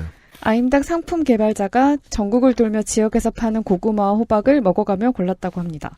많이 퍽퍽하거나 많이 달지 않은 고구마와 호박이라고 주장하고 있습니다. 이런 주장 함부로 하면 큰일 납니다. 분명히 후기에 나는 퍽퍽하다. 그렇죠. 나는 달아 죽을 뻔했다. 네. 그러니까 뭐 예를 들어 고구마를 뭐 살다 처음 드셔본 분. 그런 분 분명히 나와요. 근데 저는 뭐 그냥 아이템만 듣고 그냥 대충 수긍했어요. 다이어트 하는 양반들이면 닭가슴살 시켜놓고 요거 같이 할 수도 있긴 그쵸, 있겠구나. 탄수화물 먹어야 되니까. 예, 근데 저희 먹어봤는데요. 되게 반가워. 왜냐면은 일요일에 집에서 뒹굴고 싶을 때 그냥 과자만 사오면 좀 미안하니까 친구들이랑 놀아도 가끔 이제 비싼 걸 사오고 싶을 때가 있어요. TV 본다고 모이고 막 이러면은. 네. 그러면 편의점 가서 언 고구마. 그런 걸 편의점에서 팔아요? 군 고구마를 얼려서 팔아요. 예, 이렇게 진공 포장해서. 그러면은 뭐지? 그걸 전자레인지에 돌리면 네. 군고구마 90%쯤의 퀄리티가 나와요. 80%? 네, 갑자기 낮아지냐? 그런 물건이에요. 근데 저는 편의점에서 파는 것보다는 낫다고는 생각은 해요. 훨씬 간편했던 것 같아요. 이현아 수석도 먹어봤나? 그렇죠. 네, 나쁘지 않았어요. 네. 않았어요. 예. 아무튼 뭐 그런 게 나았답니다. 네. 네. 그리고 황금 닭가슴살 이벤트는 아직도 진행 중입니다. 그렇습니다. 이 대책이 없는 이벤트를 하고 있다는데 부연 설명에 의하면 이게 닭가슴살 모양의 금을 당황하신다. 아니 저 표정을 싫어하는 거예요. 그러니까 물론 지적 호기심도 좀 느꼈어요. 좀 무슨 개소리냐 이러면서. 근데 닭가슴살 모양의 금을 구매 고객 중에 한 분을 추첨해서 드리는 이벤트예요. 아 정말요? 예. 그래서 무슨 금으로 된 어떤 괴물이 싼 똥같이 생겼어요. 우루땡 있잖아요. 그게 뭐야? 그것도 뭐야? 우루땡. 우루땡. 그거. 네, 그것처럼 그 모양처럼 생긴 닭가슴살을 주는데 고구마랑 단호박이 잘 팔리면 황금 단호박이나 황금 군고구마를 모양이 의미가 없잖아. 그냥 아무렇게나 하겠다 이거 아니야. 그러니까 난 금을 뿌리고 싶다 고객에게. 그런 얘기인 것 같아요. 각박한 시대의 사행성 광고였습니다. 예를 들어 오늘 아침 제가 어제였을 거예요. 이런 기사를 읽었습니다. 대통령 연봉이 700만 원이 올라서 뭐 2억 얼마다. 그 알실에서 여러 번 주장해 드린 적이 있습니다만 국가가 굴러가라고 그 정도 일을 하라고 우리가 고용한 사람에게 주는 돈으로 20만 달러대의 연봉은 극히 저렴합니다. 그렇죠. NBA 베테랑 미니멈 수준이 아니죠. 어떤 선수도 미니멈을 이 정도를 받습니다. 리그의 노조가 열심히 했기 때문에 가능한 일이죠. 제가 허구한 날 보는 야구의 예를 들자면 10억, 100만 달러입니다. 100만 달러를 받는 선수의 기사가 자꾸 나오면 그 뒤에는 필연적으로 100만 달러를 받던 선수는 100만 달러를 받아야 하는데 최저 연봉인 2,700만 원이 올라가야 한다라는 주장이 나와야 되거든요. 수천 명의 선수들이 매년 필드에서 훈련을 하고 있고 중고생 선수들이 그들이 프로가 될 확률은 한 자리대 퍼센티지에 지나지 않습니다. 고용률이 10%가 채 되지 않는데 고용된 뒤에도 기대할 수 있는 최소의 연봉이 3천만 원이 되지 않는다는 것은 화려한 직업이 만무합니다. 그리고 그들의 젊은 시절에 그들의 표정이 어떨지, 안색이 어떨지도 분명하고요. 다시 대통령으로 정치인으로 돌아가 보죠. 20만 달러는 저렴한 연봉입니다. 하지만 기사를 쓰길 들이 700만 원, 2억 이렇게 보여주면 연봉이 아니라 횡령처럼 느껴집니다.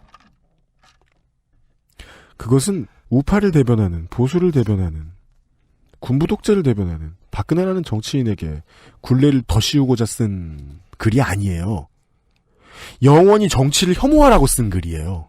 앞으로 누가 대통령이 되더라도 이 정도 돈을 먹고 아무 짓도 안 한다 라는 레토릭을 부여해놓고 제일 포털에 댓글 많이 다는 분들은 50대 남성이라고 하죠. 그분들이 무조건 싫어하시라고 그렇게 해놓은 거예요.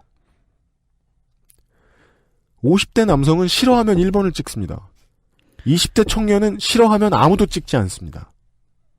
그러라고 쓴 글이죠. 그런 이야기. 돈으로 환산하면 전문직의 얘기를 좀 여쭙고 싶어요. 여기에도 쓰셨기 때문에. 네. 좋은 직업이 우리를 구원할 수 있을까? 전문직들은 전문직이라는 말도 좀 이상합니다.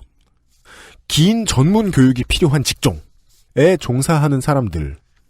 의사는 20대를 다 바치고 엄청난 돈을 꿇는다는 표현보다 더 나은 표현을 저는 못 느끼겠어요. 30대 중반이 되면 그때서야 월급 같은 월급을 만지기 시작. 지금은 그래요. 네. 청춘을 바친 만큼의 직업의 안정성 혹은 보수. 아까 제가 야구선수에 대해서 표현을 해드렸듯이. 그것이 주어져야 하는 직업들이 있는데 그 어떤 직업도 이제 그것을 받지 못하고 있다. 그렇죠. 그리고 여기 약간 착시가 있는데 예를 들어 전문직, 의사, 변호사라든지 혹은 이제 대기업 이런 곳에 들어가는 이제 진입 비용이 워낙 커지고 있기 때문에 네. 그 직종에 종사할 수 있는 젊은 세대들이 사실은 빈손으로 시작하는 게 아니라 기회를 상속받는 형태가 돼서 비교적 그러니까 사정이 괜찮은 사람들이 사정이 더 괜찮은 직업을 갖는 경향이 강화되고 있죠. 그래서 그들이 괜찮아 보이지만은 사정이 사실은 빈손으로 예를 들어 의사가 됐다거나 빈손으로 변호사가 됐다거나 빈손으로 그런 대기업에 들어가게 된 젊은 세대를 보면은 우리가 생각하는 것만큼 그렇게 사정이 호락호락하지가 않죠. 사실 못 사는 집에서 교과서 위주로 열심히 공부를 해서 네. 갑자기 올라가서 대학에서 요행이 장학금으로 대학을 다닌 다음에 의사를 하면 네. 곧 거덜난다. 그렇죠. 학자금 대출을 갖는 데만 미국 같은 경우 굉장히 심각해서 그거를 뭐 몇십 년간 갖는 경향도 있다고 하는데 이제 한국에서도 이미 그런 징후가 나타나고 있어요. 최소 뭐 5년, 10년, 40대까지는 빚을 떠안을 생각으로 전문직을 해야 되는. 전에 NYT에서 봤던가 제가 학자금 대출을 갚기 전에 죽을 확률 미국인들이 그걸 조사하더라. 네. 아따 신박해라. 저만 해도 이제 주변에 학자금 대출을 갚지 못한 의사들을 꽤 많이 봤거든요. 네. 제가 이제 그런 것들 경향들을 조사하면서 만났을 때 식사를 하고 나서 난 빚이 있으니 밥값은 작가인 당신이 계산해라. 작가는 왜? 빚이 없거든. 그렇죠. 작가 교육을 10년간 받지 않았어요. 네. 네, 작가 인턴, 작가 레지던트 안 했어요. 그렇죠. 네. 네. 그러니까 뭐 의사 변호사를 두둔하고자 해서 얘기하는 게 아니라 대기업 직원에 대해서도 글을 써주셨단 말이에요. 네. 월세방에 살면서 여전히 차 한 대도 장만 못했다. 그렇죠. 근데 차라는 거는 그냥 선수금 500만 원 넣고 50만 원씩 갚아도 되는 거잖아요. 그죠. 혹은 요즘 조건 좋으니까 그냥 선수금 없이 한 50만 원씩, 60만 원씩 내고 하면 될 수도 있고. 근데 대기업 들어갔어요. 뭐 월급이 좋아. 500만 원 받아. 근데도 그 돈을 못 낸다. 그렇죠. 그런데 과거에도 사실 낼 수 있었던 거는 차를 일시불로 사는 사람은 거의 없잖아요. 네. 전부 할부로 산단 말이에요. 네. 그 할부 부담도 결국 빚이에요. 맞습니다. 그런데 그 할부 금리보다 우리 형편이 나아지는 속도가 더 빠르니까. 네, 빠르기 때문에 부담할 만했는데 일관돼 있네요. 그렇죠. 현재로서는 이미 젊은 세대가 계산해 봤을 때 할부 부담이 굉장히 크단 말이죠. 네. 네. 할부 금리가 거의 5% 10% 정도 사이 아무리 싸도 그렇다는데 지금 나의 무기는 급여 인상률 뿐인데. 네, 그렇죠. 그건 죽어도 못 따라간다. 네, 못 따라가고 그렇다고 해서 일시불로 살려니 차 한 대 사는 몇 천만 원은 굉장한 목돈이라서 심리적으로 그걸 이제 수용할 수가 없단 말이죠. 그러니까 차를 못 사고 사실 집을 못 사는 것도 똑같은 거죠. 집을 못 사는 것도 대출을 받아야 되는데 이 대출로 메꿀 가능성이 없어 보이니까 갚을 수가 없어 보이죠. 가난 때문에 존엄을 빼앗기지 않고 살 수 있을까? 그러니까 집을 못 사고 그러면서 제일 빨리 나타나는 현상이 차가 없으면 사실 연애의 공간적인 제약이 생기고 네. 집이 없으면은 결혼의 공간적인 제약이 생긴단 말이죠. 그러니까 연애를 못한다라는 게 사치를 못한다라고 받아들이는 사람들이 많을 만큼 지금 각박하잖아요. 네. 근데 연애를 못한다는 말은 이해해야 되는 준거는 최소한의 인간다움을 보장받기가 어렵다. 네. 연애 결혼을 못한다는 연애 결혼을 못한다가 아니라 연애도 못하고 결혼도 못한다는 거잖아요. 요 표현이 나옵니다. 부채를 감당할 배짱이 없다는. 부채를 감당할 배짱이 없죠. 왜냐하면 그리고 배짱은 시대 배경이 만들어주고. 그렇죠. 배짱이 있다는 거는 뭔가 근거가 있어야 되는데 주변을 아무리 둘러봐도 그 배짱을 감당할 만한 뭔가 근거가 없다는 거죠. 예. 믿을 거는 진짜 일해서 버는 노동소득뿐인데 노동소득의 증가율이 부채에 따른 네. 이자를 이제 감당할 수 없다는 것들을 우리가 어떤 학습 효과가 있는 거죠. 2000년대까지만 해도 그거 학습 효과가 없었던 90년대 이제 IMF 이전의 기억을 가진 사람들이 빚지고 했다가 하우스 푸어가 되고 빌딩 푸어가 되고 예, 그런 식으로 망가지는 것들을 우리 세대는 이제 봤잖아요. 네. 그러니까 빚을 져서는 안 된다는 일종의 그게 있는 거예요. 그래서 실제로 보면 지금 젊은 세대들 한 30대 이하로 보면은 학자금 대출 같은 어떤 불가피한 항목 외에 빚을 지려는 사람이 없어요. 맞습니다. 네. 당연합니다. 3% 최대 뭐 1%까지 그 집을 살 돈을 빌려주는 문제들. 그것도 미래에 대한 보장이라는 게 또 어떻게 분류가 되냐면 이런 식이잖아요. 내 미래를 땡겨와서 돈을 빌려가지고 집을 산다는 게 내가 고용보장이 돼야 된다. 네. 그리고 고용보장이 되면 고용보장이 됨과 동시에 연봉 상한이 앞으로 계속 높아질 것이다. 라는 기대가 있기 때문에 앞으로 계속 버는 돈으로 계속 갚을 수 있다. 그렇죠. 그리고 그것을 임금 피크제 도입이 거의 일거에 무너뜨렸죠. 그렇죠. 그리고 끊임없는 정리해고가 있으니까 청취자분들 중에 40대가 많으시니까 더 잘 이해하시지 않을까. 내일도 회사, 모레도 회사지 뭐 예를 들어 90년대에 우리 술 사주러 왔던 선배들은 그런 얘기를 많이 했었습니다. 아 이제 다른 회사 어떻게 가. 계속 일이지 뭐. 이제 그 말을 할 수 있는 사람들이 많이 줄었죠. 네. 잘리면 어떡하지라는 말은 입 밖으로 나오지도 않아요. 너무 무서운 말이니까. 네. 그리고 내 옆에 너무 가까이 다가와 있으니까. 그렇게 이해하면 되겠습니까? 그렇죠. 아주 가장 큰 틀에서 보면 저는 이제 그런 문제를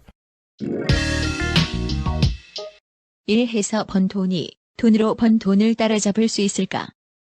대한민국은 성장기가 끝났는데 대한민국은 청년기가 끝났고 이제 장년기에 접어들었는데 그럼에도 불구하고 국민들 중에는 끊임없이 청년이 탄생한단 말이죠.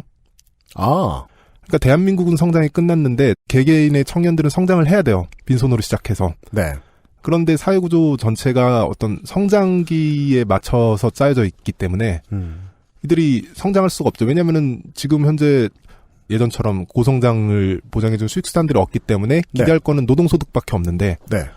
근데 근본적으로 노동만으로 버는 소득은 죽어도 부를 담보를 그렇죠. 못해준다. 자본소득을 따라갈 수가 없고 그게 이제 피케티가 이제 21세기 자본 같은 데서 하는 얘기잖아요. 근데 네. 당연한 거죠. 사실 회사 사장이 자기가 성장해서 버는 돈 이상을 직원들한테 나눠주지 당연히 않고 임금으로. 네. 그리고 회사 사장에게 돈을 대주는 은행은 회사 사장보다 자기가 돈을 더 많이 가져가길 당연히 원하고 돈을 빌려주잖아요.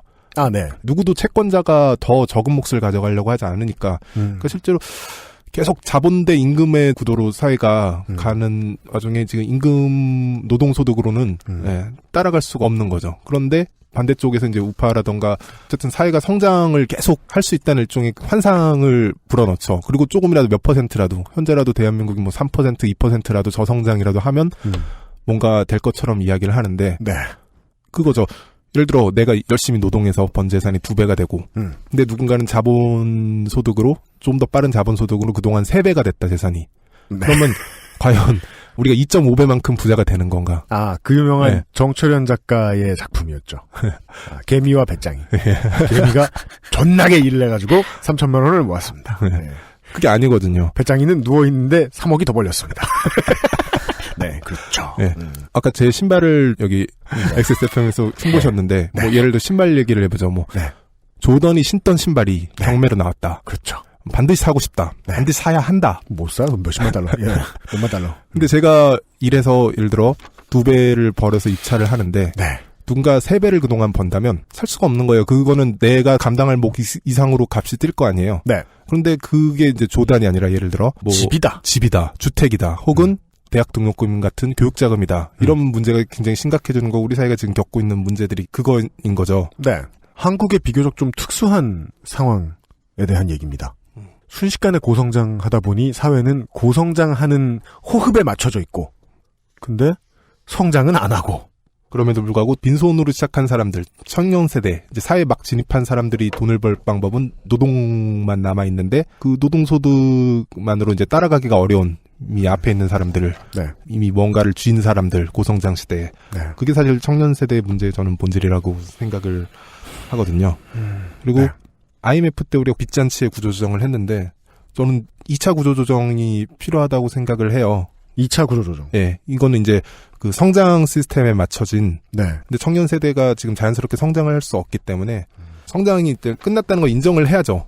네. 성장 전망에 맞춰진 사회 구조가 아니라 지금 자생적으로 성장해서는 청년 세대가 따라잡을 수 없다면 그것들을 이제 보완할 수 있는 형태의 이제 구조 조정이 돼야 되는데, 네. 그러니까 이게 대통령 신년사만 봐도 자꾸 뭐 미래 신산업 육성 이런 쪽에 관점이 맞춰져 있고, 그건 계속 성장할 수 있다고 믿는 거거든요.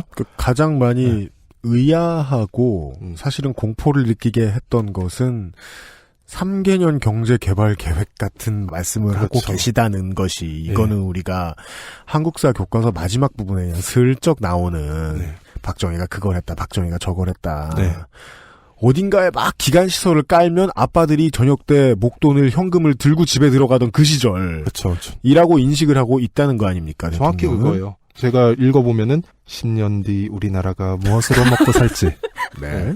청년들이 어떤 일자리를 잡고 살아가야 할지를 생각할 때마다 두려운 마음이 들곤 한다. 청년 문제를 인지는 하고 있어요, 대통령도.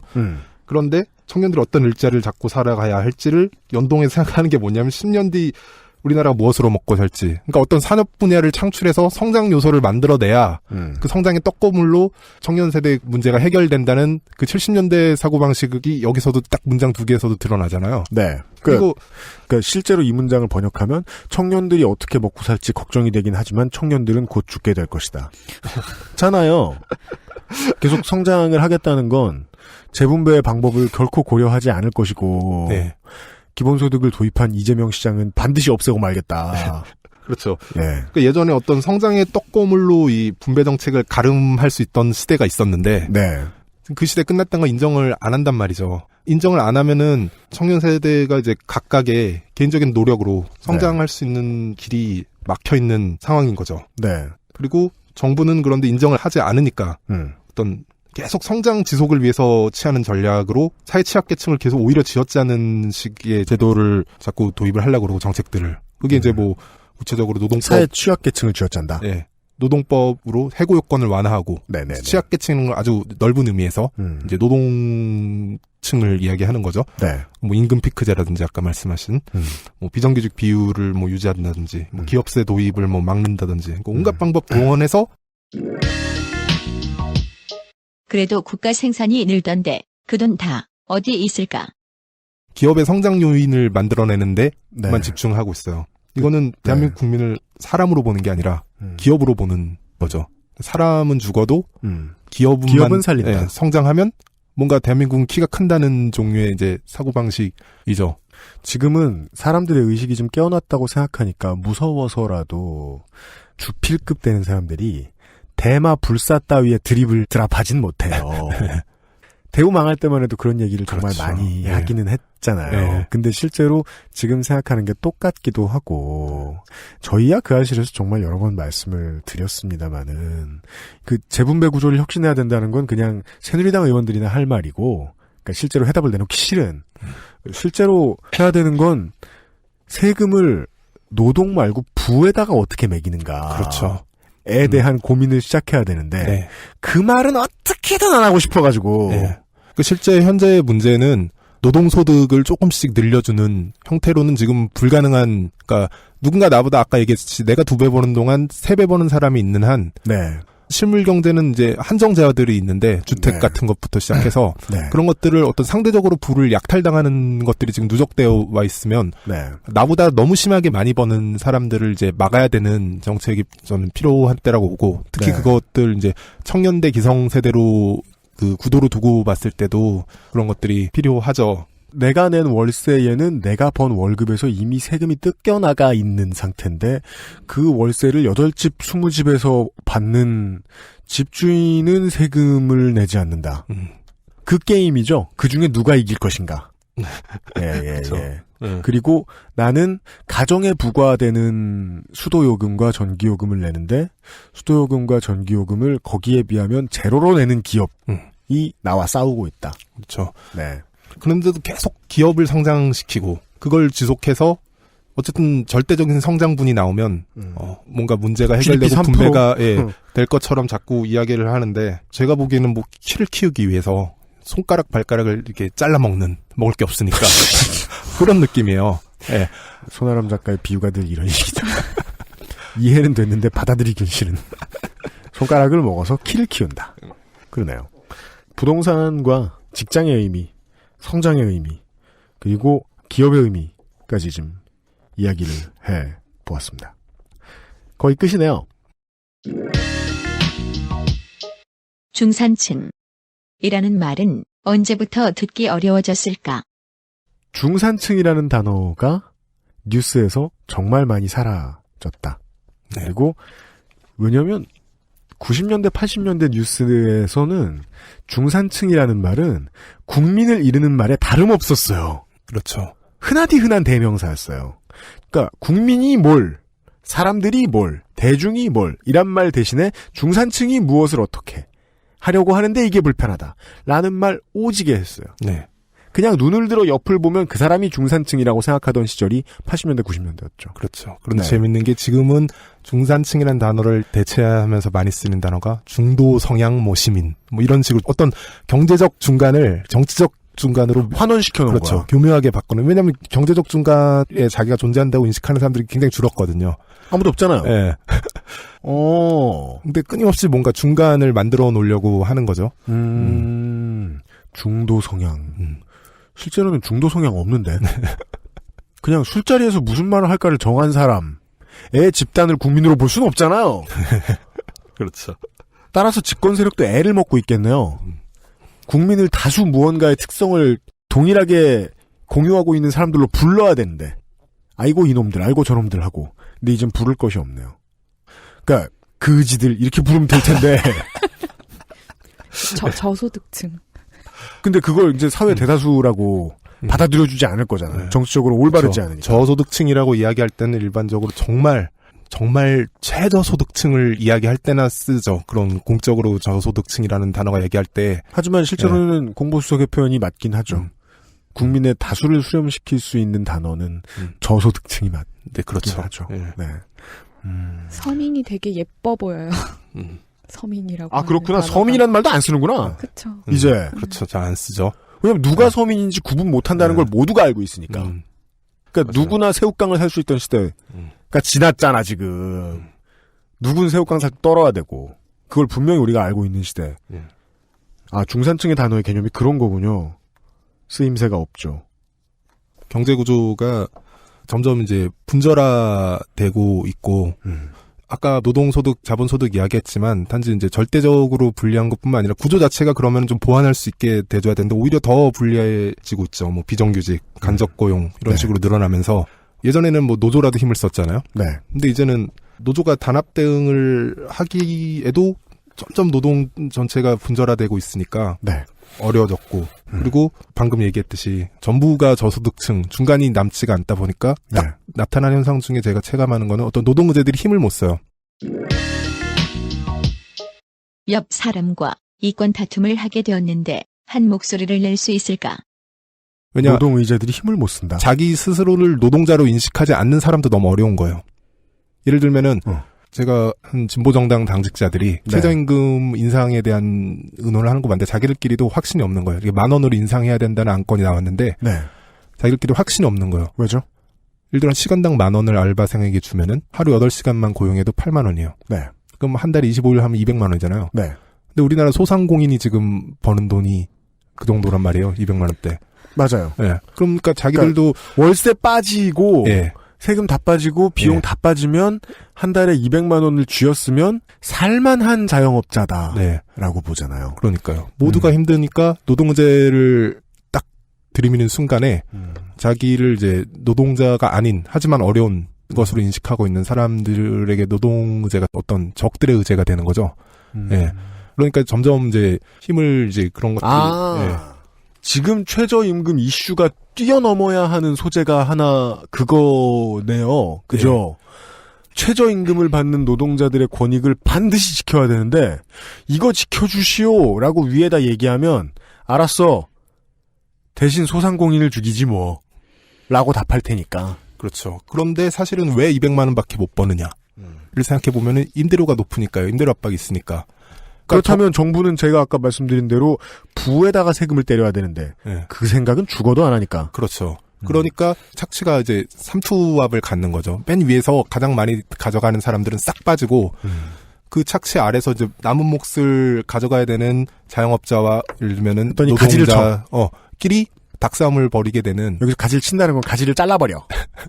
그럼 가지는 또 자라 임마. 나무를 칠 순 없잖아 라면서. 그렇죠. 그게 맞네요. 네. 최저임금을 당장 올려. 그럼 가게 주인을 죽이지 뭐. 그리고서 아니야 가게 주인도 죽으면 안 되잖아. 라고 말할 때 저들이 진짜로 하고 싶은 대답은 야 그럼 설마 집주인한테 세금 거더라고? 예, 깜짝 놀랄 거예요 네. 아마. 그걸 어떻게 임마. 네. 그리고 저들이 그러는 이유는 그러기 시작하면 정치할 비용이 안 나오거든요. 제일 중요한 이유는 그거겠죠. 거기에 세금을 매기면 그러니까 마지막으로 버릇없게 웃으면서 커도 되는 존재. 대한민국에서. 대기업. 버릇없게 아무거나 막한 친구들은 당연히 필연적으로 체질이 약하죠. 한 방에 쓰러지죠. 그리고 또 신문을 읽는 사람들은 기업 쓰러졌다 그러면 또 표 떨어질까 봐. 그들에게서 표 잃을까 봐 보수 정당은 고민하고. 누구의 욕심 때문인지는 몰라도 소수의 욕심이 잘 지켜지도록 잘 꾸며져 있다는 논리죠. 네, 그렇죠. 중산층이 없어지게 된 과정 네. 속에는 그런 게 있습니다. 네. 그러니까 우리가 체감하는 이제 피부로 느끼는 범위 안에서는 주어진 돈이 지금 가져갈 수 있는 돈이 너무 적고, 네. 네, 그것들을 서로 나눠야 되는데, 그러니까 예를 들어 알바생 입장에서 보면은 이것이 이제 자기 고용주와 자기의 문제로밖에 안 보인단 말이에요. 자기 고용주가 더 많이 가져가면 자기가 가져갈 몫이 없고 착취당하는 기분을 느끼고 실제로 착취일 수 있죠. 네. 그런데 사실 알고 보면은 자기 고용주도 예를 들어 자영업자라면 뭐 건물주에게 착취당하는 걸 수 있고 네, 그런 연쇄적인 삼투 구조가 있는 건데 그리고 또 빚을 이미 많이 줬던 영세 건물주는 그렇죠. 다 은행 거고 그렇죠. 그런 식의 구조들이 있는데 우리가 그리고 그 은행의 윗대가리들은 종종 론스타한테 사기를 당하기도 하고 네. 그런데 우리가 보통 자기 위 그리고 그 위 2단계 3단계 건너뛰어서 싸우려고 하지를 못하죠. 너무 지금 절박하다 보니까 계속 닭싸움이 되는 그러니까 어떤 하나의 거시적인 의제가 힘을 갖기 어렵고 노동 의제라고 하면은 아까 말했던 벌써 자영업자 선에서 내일이 아니고 나한테 손해가 되는 일이라고 인식을 하는 거죠. 근데 자영업자들은 건물주랑 싸우려고 하지는 않거든요. 맞아요. 그런 게 있고 우리가 이제 이쪽을 고쳐주자니 옆쪽 침상에서 아우성. 옆쪽 침상을 고쳐주자니 아까 그쪽 침상에서 아우성. 그럼 이제 그 공간 자체를 좀 재구성할 필요가 있는 건데 병원 재단을 족치자.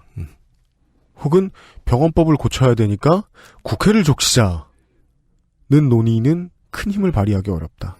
이미 응급실에서 싸우고 있으니까. 그렇죠. 응급실에서 싸우고 있다. 멋진 표현이네요. 네네네. 그런 해석. 그거랑 맞닿는 것 같아요. 중산층의 개념이 해체됐다는 건 사람들의 경제적인 처지가 서로서로 무지개처럼 많이 달라졌다는 건데 이 다양성은 결코 좋지 않고 왜? 지들끼리 싸우기 매우 좋으니까. 마치 이제 그 소소한 노름 즐기던 이제 80년대 친구들 중에 어떤 트러블 메이커가 돈 빌리러 다니면 친구들이 모두 하는 말처럼 나 돈 없어. 건물주도 없고 사장님도 없고 알바생도 없고 은행도 없고 대기업한테 갔더니 대기업도 없고 네. 노동법 지금 이번에 정부에서 노동개혁안이라고 이제 이름 붙인 법안도 사실 골자가 그거잖아요. 위에서 어떤 기업을 규율하는 게 아니라 기업이 떼먹고 남은 돈 사이에서 이제 노동자들 사이에서 이제 서로 양보하게 만드는 서로 그 어떤 남은 판돈 가지고 싸우게 만드는 이제 법안인 거고. 네. 그러니까 우리가 상상력의 외연을 좀 확장할 필요가 있죠. 가장 큰 돈들이 있는데 그것들이 이제 첫 번째 분배되는 방식에서 우리가 관여할 생각을 해야 되는데 지금 남은 돈, 남은 자리, 남은 의자 하나를 가지고 지금 계속 쟁점이 되고 있으니까. 남은 의자 하나. 네. 수천 개의 의자 중에. 네. 그 외 학교에서 체육시간 끝나고 점심시간이면은 싸움 잘하는 애들이 의자 4개 차지하고 누워요. 그렇지. 예. 밑에 꼬붕들이 3개 차지하고 누워요. 그리고 이제 좀 영혼이 자유로운 애들은 책상 위에 누워요. 예. 정 눕고 싶으면 사물함 위에 누울 수, 자리는 부족하다. 예. 그러면 누군가는 서 있어야 된다. 좋아서 축구하는 것 같지만 아닐 수도 있다. 우리가 다음 주부터 어떤 로이 엔터테인먼트 방송음악 관련된 것들을 준비하고 있잖아요. 네. 저희들이 오늘 이런 실온을 말씀을 드리는 것이 실제로는 사회초년생 혹은 이제 새로 시작하는 마음이니까 저도 지금 시사 프로그램에 별 생각이 취향도 없고 별로 친하지도 않으신 분들을 위한 실온입니다. 그리고 이 밑밥을 까는 이유는 이것을 가장 잘 보여주는 사례가 뭐가 있을까 하다가 저기 앞에 앉아있는 대문장가하고 저하고 프로젝트를 하나 준비를 했는데요. 그게 노동자와 실제로 그 노동자가 생산해내는 물건, 이 판매되는 시장의 관계. 어딘가에서 부가 창출되는데 그것이 이씨 어디로 빠지는지. 아까 고스톱판 얘기도 했습니다만 우리가 주식 얘기, 유사투자자문업체 이런 얘기하면서 말씀드린 적 있을 거예요. 실제로 가장 큰 돈을 소유하고 그 돈을 잃지도 않아도 되는, 잃을 걱정을 하지 않아도 되는 가장 마음 편한 사람은 개평받는 사람이라고요. 리스크도 없고 고생도 안 해요. 상당히 높은 비율로 세금도 안 띄어요. 수수료 받는 사람들이라고요. 근데 그 수수료는 은행이 정당하게, 사실 은행이 정당하게 받는 것도 아니죠, 지금도. 은행 같은 곳에서 정당하게 받는 수수료도 있지만 제도를 악용하고 근로자는 보통 겸손하고 눈치 좀 많이 보게 돼 있으니까 그 근로자의 순진할 수밖에 없는 포지션을 악용하고 혹은 거대한 업계에서 돈이 막 돈단 말이에요. 그 돈이 돌아가는 과정 어딘가에 분명히 배달 사고 날 수 있는 포인트는 언제나 있어요. 그 포인트를 건드리고 해서 그 정도로 부정직하고 그 정도로 부지런해서 돈을 버는 사람들. 다시 말해서요, 제 입장에서는 대한민국에서 가질 수 있는 마지막 희망을 이룬 사람들의 이야기를 지금 손아람 작가께서 준비하시고 계시거든요. 네. 그 이야기를 다음 주부터 전해드리기 위해서 오늘 요 얘기를 한 거예요. 그게 사실 큰 틀에서 보면 오늘 한 이야기의 어떤 미니어처라고 볼 수 있죠. 그런 로이 엔터테인먼트라고 이제 많이 들어본 분들도 있겠지만 방송음악하는 작곡가들을 착취하는 회사가 사실 그 고리가 끝이 아니라 착취하는 것으로 알려진 회사가? 네, 알려진 회사가 위 단계에 보면은 그 외주 음악을 만드는 회사 위에 외주 제작사가 있고 외주 제작사 위에는 방송국이 있고 그게 일종의 자기가 빼앗기는 비용을 보전하는 형태로 압력이 전가되다 보니까 맨 아래는 작곡가들이 있는 건데 젊은 작곡가들은 당연히 보통 젊죠.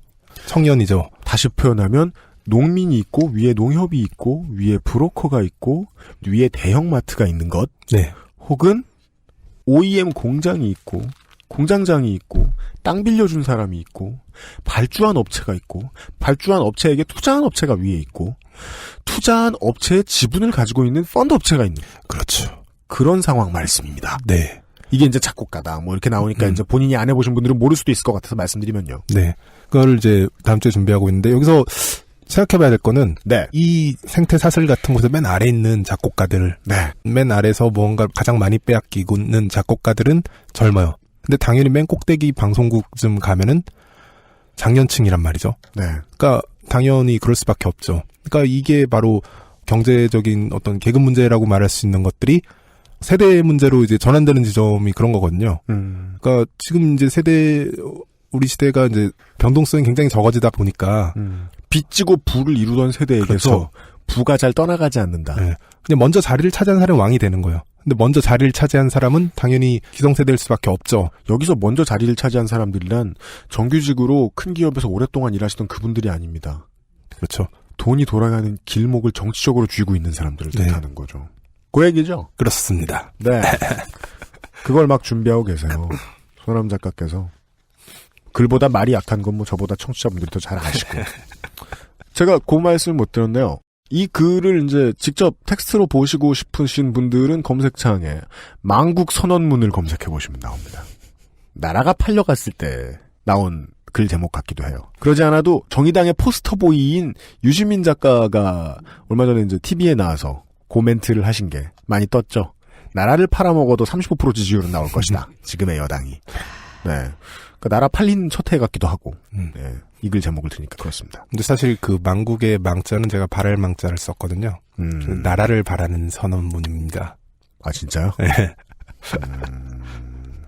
망할 망자가 아니라 바랄 망자 정도로 이제 피해갔죠. 일면에 실리기 위해서. 그러고도 잘렸다. 네. 지면엔 실리지 않았지만 인터넷 찾아보실 수 있는 망국 선언문에 대한 해설 시간이었고요. 시사 프로그램을 잘 듣지 않으시는 분들을 위한 에피소드였습니다. 가급적 좀 주변 분들에게 펼쳐주시면 감사드리겠습니다. 다음 주에 스포를 좀 이어서 좀 하자면. 네. 제가 그 말씀 드렸죠. 음악 처음 시작할 때 그런 농담을 했었어요. 우리가 모여가지고 우리의 평균 연봉을 계산해 보았다. 2000년 연봉은 평균 80만 원이더라. 연봉이죠. 예, 월 6만 원대에. 살아냈다 이것들아 이런. 그러면서도 기획사가 불러주고 네. 만약에 뭐 중박쯤 쳤다 치죠. CD 한 뭐 2, 3만 장 팔렸다. 신나는 인생이죠. 예, 갑자기 막 그 당시로 계산해 볼까요? 투스카니를 사고 뭐를 하고 막. 내가 그때 제일 바라던 사치가 뭐였지? 1차 갔다가 2차에 맨날 한강 가서 소주 말고 맥주 먹는 거. 예. 그러니까 술 먹을 돈이 부족해서 술이 좀 일찍 끝났다고 해야 되나? 그런 일 많았거든요. 예. 그런 사치를 일주일에 2-3번은 할 수 있겠구나. 연봉이 80만 원이었어도 그 생각을 하고 살았던 90년대 말과 달리 다음 주에 소개해드릴 작곡을 해서 곡을 팔아서 먹고 사는 노동자들이 바라본 오늘 그리고 오늘을 통해서 그들이 예상했던 미래는 어땠을 것인가. 작곡이란 단어를 빼고 생각해 주셨으면 좋겠어요. 노동자들이. 네. 그리고 사실 그 작곡가라는 게 요즘 대중음악 작곡가들이 처음부터 작곡가로 시작하는 경우가 없어요. 그때도 우리가 이제 2000대에도 그랬지만 지금도 마찬가지로 다 자기가 자기 음악을 뮤지션을 바라며 시작했다가 결국 희망에 부분적으로 적고 작곡을 하게 되는데. 네, 맞습니다. 그런데 이제 그 밀려나는 과정이 사실은 지금 우리 사회가 겪고 있는 네. 문제들과 관련이 있거든요. 네. 뭐 제가 이번에 기고문에도 썼지만 실제로 홍대의 인근 음악하는 사람들, 자기 음악을 하는 사람들이 가장 몰려있는 곳에서 굉장히 부동산 값이 폭등을 하면서 아까도 말씀해 주셨죠. 네. 젠트리피케이션에 네. 대해서. 그러면서 이제 클럽들도 거기서 타격에서 자유로울 수가 없었고 그러면서 네. 클럽들이 굉장히 상업화되어 가는 게 예전에 우리가 할 때까지만 해도 언더그라운드 클럽에서 인디 음악을 하는 사람들의 외모를 보진 않았거든요. 네.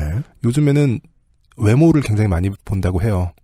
네. 그건 이제 어떤 식으로 각박해진 거냐면 돈의 문제로 좀 더 조여들기 시작했고. 네. 그래서 심지어 이제 제가 들은 걸로는 분명하죠. 저희들 뭐 얼굴 검색하지 마십시오. 예. 대충 그냥 그때는 우리 음악 할 수 있었다. 네. 이 정도만. 얼마 전에 그 무슨 중소기업에서 여자 직원을 뽑으면서 네. IT 쪽에서 그 가슴이 채용 조건에 들어갔다고. 뭔 소리야 이게? 그런 뉴스 못 보셨나요? 따뜻한 가슴을 지닌 사람을 찾는 거야? 그래도 가슴 부당해. 가슴 크기가 어따 들어갔다고 해서 난리가 났었는데 저는 이제 한 밴드에서 이제 그 클럽 차원에서 밴드의 멤버를 이제 여자 뭐 밴드 멤버를 보면서 가슴을 크기를 네. 요구했다는 막 그런 종류의 이야기도 들어본 적이 있고. 근데 이런 종류의 변화들이 사실은 사람들이 뭐 비윤리적이 됐다기보다는 클럽 입장에서도 그런 음악을 인디 음악으로 수익을 유지하기 위해서 부동산 임대료라도 이제 하기 위해서 계속 그런 어떤 상업화의 압박이 있는 거고요.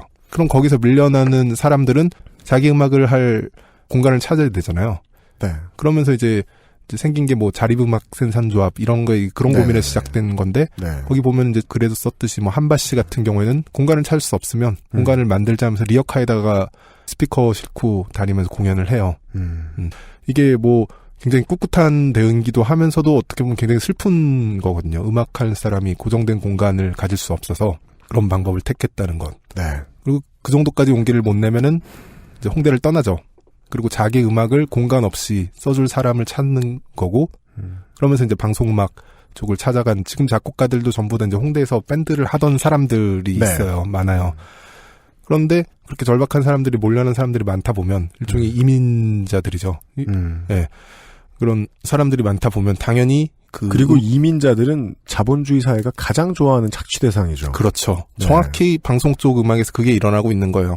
이미 방송국에서 자리는 꿰차고 있는 음악 감독이라든지 음악 회사 입장에서는 작곡가들이 지금 헐값에 매물로 시장에 이민자들이 나왔단 말이에요. 그러면 온갖 착취가 가능한, 왜냐면 선택할 수 있으니까 이걸 못 봐드리면 저쪽 가면 되고, 훨씬 더 흥정에 유리한 상황이 와서 그래서 나타나는 게 작곡가들 자기가 만든 음악을 자기 이름으로 못 올리고 돈 주고 산 사람 이름으로 방송에 나가고 그렇습니다. 그런 현상이 지금 벌어진 거고 우리가 이제 방송국의 산업과도 어떻게 얽혀져 있고 어떻게 진화돼 왔는지를 이제 한번 살펴볼 준비를 하고 있는 거죠. 그렇습니다. 작년 9월에 146회 때 손아람 작가가 이미 이야기를 해주신 대강을 다시 한번 정리를 해 주시기는 하셨습니다.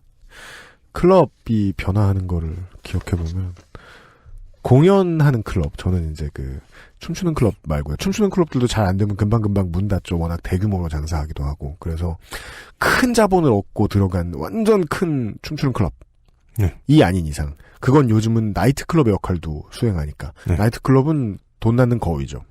그거 말고 공연하는 클럽은 달라요. 분위기도 많이 다르고. 물 관리? 말도 안 되는 소리입니다. 음악 들으러 오고 음악 하러 오는 곳이었죠. 근데 문화를 만드는 사람들이 아니더라도 무엇이든 만들어내고 생산하는 사람들이 내가 이걸 왜 생산하지? 라는 궁금증에 대한 질문을 답하려고 생산을 하다 말고 먹고 살려면 이걸 생산해야지라고 입장이 바뀌기 시작하면 생산하는 사람의 외모를 따지고 각박해지게 돼 있다. 그래서 살기 힘들어서 도망 왔더니 진짜로 도망온 자본주의 사회는 오냐 잘 걸렸구나 하고 빨아먹더라. 정확히 그거죠. 네, 그 이야기를 아마 다음 주부터 들려드릴 수 있을 것 같습니다. 업종만 다르지 당신의 이야기는 아닐까. 궁금해봐 주시면서 들어봐 주시면 감사드리겠습니다. 이제 다음 주부터 한동안 취재를 하고 저에게 이야기를 들려주시기 위해서 준비하시러 떠나실 겁니다. 오늘까지만 대문장과 손아람 작가였습니다. 네, 오늘 나와주셔서 감사합니다. 감사합니다. 다음 주에 뵙겠습니다. XSFM입니다. 이대리, 맨날 살 뺀다면서 점심에 웬 소세지야? 에이, 과장님. 이건 기름지고 짠 마트 소세지가 아니고요. 아임닭 닭가슴살 소세지예요. 이것도 닭가슴살이야? 한 입에 먹기 편하게 생겼네? 아이 참, 과장님. 아임닭 큐브잖아요. 국내산 현미가 들어가서 정말 부드럽고 다이어트에 딱이라고요. 질리지도 않고 먹기도 간편해서 요즘 다이어트 하는 사람들은 다 이거 먹어요. 닭가슴살을 가장 맛있고 간편하게 먹는 법, 프리미엄 세이프 푸드 아임닭.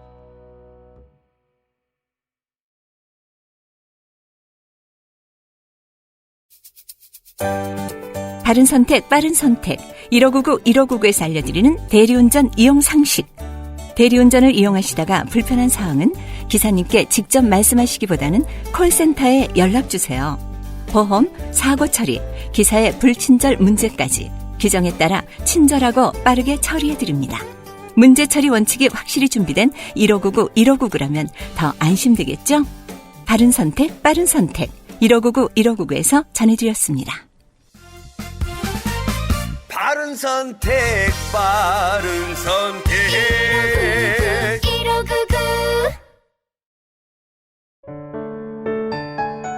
면역 과민 반응 개선용 건강기능식품 알렉스. 면역 과민 반응 개선 기능으로 국내 최초 식약처 개별 인정을 받았습니다. 써보신 분들의 반응을 알아보세요.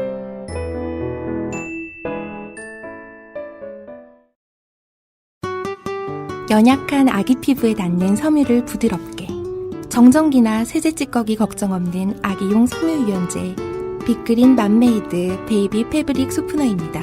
캐나다 청정 지역에서 재배된 순식물성 천연 원료만으로 Big Green 맘메이드 패브릭 소프너. 금주의 의사소통. 트위터에서요. 첸웍스님께서 그 동네 사람, 여기서 이분이 말씀해주시는 그 동네 사람이란 말은 이제 언론계, 우락 아니다. 어뷰징계, 그렇죠. 우락 어뷰징계. 어뷰징계 통의 사람의 말에 따르면 네이버에서 어뷰징 대책이 나왔고 회사는 갑작스럽게 대응책을 만드느라 난리가 났다고 합니다. 그 알실이 세긴 센 건가 싶은. 이렇게 생각하면 뭐 저희야 좋겠죠, 뭐. 평생 이렇게 착각하고 살면. 청취자의 UMC화. 뭐, 네. 그렇다고 볼 수 있어요. 뭐랄까. 그죠. 이건 제가 해야 좀 떳떳하지. 그렇죠. 네. 여러분이 어디 가서 이렇게 자랑한다? 미친 사람 취급받습니다. 그렇죠. 이 일이 바깥에서 볼 때 보람이 있을 줄 아는 사람은 내가 뭘 말했는데 뭐가 바뀌더라. 라는 경험을 할 거라고 생각하는 사람들이더라고요. 실제로는 그런 일이 없거든요. 그러니까 뭐 만에 하나 제가 얘기해서 어디로 갔다가 저기로 갔다가 뭐 누구 담당자의 입에 들어갔어. 귀에 들어갔어. 그래서 뭐가 바뀌었대. 그럼 우리는 그렇게 바뀌었다고 거짓말도 하고 침소봉대할 수도 있을 거예요. 그렇지만 우리 마음속에서는 알고 있습니다. 실제로 이건 우리가 한 일이 아니죠. 예. 들은 분들이 한 일이라는 거 정도. 오. 내가 이런 식으로 일을 하는 거죠. 네. 그러니까 마이크 껐을 때 몰랐죠? 아무 생각이 없었죠. 네, 사장 일하는 방식입니다. 자. 더티선 님이 목포에 이모 병문안 갔다가 자, 청취자 여러분. 목포랍니다. 병원 로비에서 낯익은 이름을 발견. 이거 예전에 소개하셨었어요. 아, 그랬어? 네. 아, 이거 빼야 되겠다, 그럼. 제가 피곤합니다. 이거 안 잘라야지. 내가 이렇게 일하는 거예요. 나 안 잘라야지. 그러니까 미치고 환장하겠는데 이게 이제 1차 편집권이 이현한테 있으니까. 이젠 저도 더 이상 안전하지 못해요. 자, 그러면. 팻_율러스님께서 출마 중독자 강서구의 백철님이 오늘부터 선거운동을 하시는 것을 출근길에 보았다. 세상에 너무 반가워서 안아드릴 뻔. 네. 근데 이분의 트윗은 이제 12월 31일에 나왔어요. 근데 아직 이제 선거 100일 전도 아닙니다. 이제는 이제 100일 들어갑니다만은 이때부터 정말로 정식으로 선거운동을 하셨다. 잡혀가셔야 됩니다. 그렇죠. 여기서 알 수 있습니다. 중독자는 범법을 저지릅니다. 너무 하고 싶거든요. 그렇게 사실 말씀드립니다. 저희들은 선거방송 중독자들은 아닙니다. 그러니까 이게 중독이라는 게 식중독 이런 거라면 저희들은 중독자가 맞아요. 아파요. 선거방송 준비 때문에. 그리고 이제 약속드립니다. 준비됩니다. 거짓말하는 거 아시겠죠? 이건 이제 사장놈의 새끼가 하는 소리죠. 준비는 됩니다. 하고 이제 사무실 들어와서 제발 이거 좀 준비해주면 안 돼? 싹싹 빌고. 예. 언제 그랬어요? 그러신 적 없잖아요. 곧 그럴 예정입니다. 노조를 결성하겠습니다. 약간 지금 계획을 마스터 플랜을 잡고 있고요. 이제 90일이 남았으니까 공천 작업이 시작되면서 저희들도 슬슬 이제 발동을 걸 것 같아요. 근데 지방선거 같은 경우에는 그 지방별 서로 다른 이슈들이 있고 그 공약을 실제로 이루는데 도움을 줄 수 있는, 그러니까 그 공약을 세우기 위해서 혹은 그 공약을 실천하기 위해서 실제 계획을 가장 열심히 짤 사람들, 군의원, 구의원, 시의원들, 시의회, 의장할 사람들, 그리고 그것을 가장 꼼꼼히 훑어봐야 되는 자리에 있는 사람들, 시장들, 군수들, 광역단체장들, 이런 사람들에 대해서 이야기를 했기 때문에 이슈가 되게 풍부한데요. 총선 방송은 그것과는 다릅니다. 동일한 이슈로 맞붙는 것이 원래는 답입니다. 네. 물론 유일한 차이가 있다면 그때 그 얘기 해드렸죠. 지자체 의회에서 아무리 열심히 조례 통과시키고 못 통과시키고 블라블라 해도 그냥 뭐 육교 다듬고 수도 어떤 데 대시하고 그 그쵸. 작은 도서관 세우고 이런 걸 할까?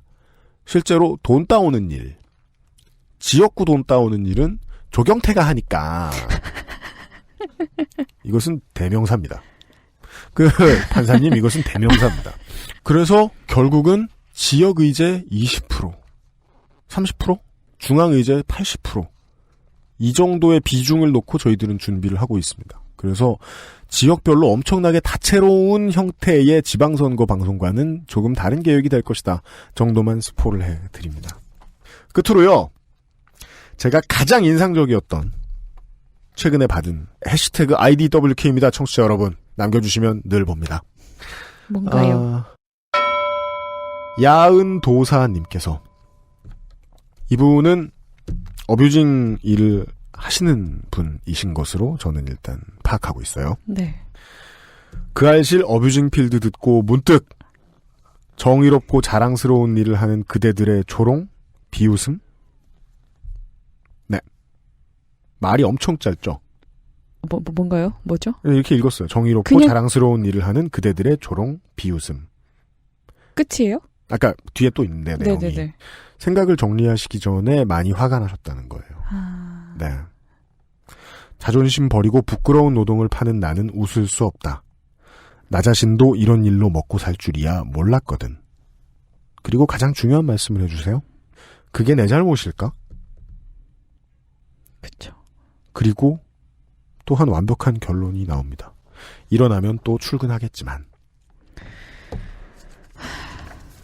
오늘은 야흔도사님께서 분노, 우울, 답답함, 자신의 처지에 대한 질문에 대한 답이 나오지 않는 것에 대한 속상한 것들의 이유는 무엇일까 하고 새해 첫 시간이니까 가오 좀 잡을 수 있는 타이밍이라고 대충 빌어가지고 알려드리는 시간이었습니다.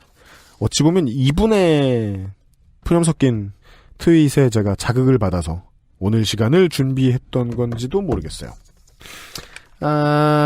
그리하여 161회 첫 번째 시간 2016년 BS년 아직 BS년 안 왔습니다. 그죠? 그쵸. 네. 2016년 양력 첫 번째 히스테리 사건 파일 그것은 알기 싫다를 진행했습니다. 지난주 그리고 연말을 뒤덮었던 이슈 저쪽 어딘가에서 북한 도와줘요. 핵 좀 보여줘요.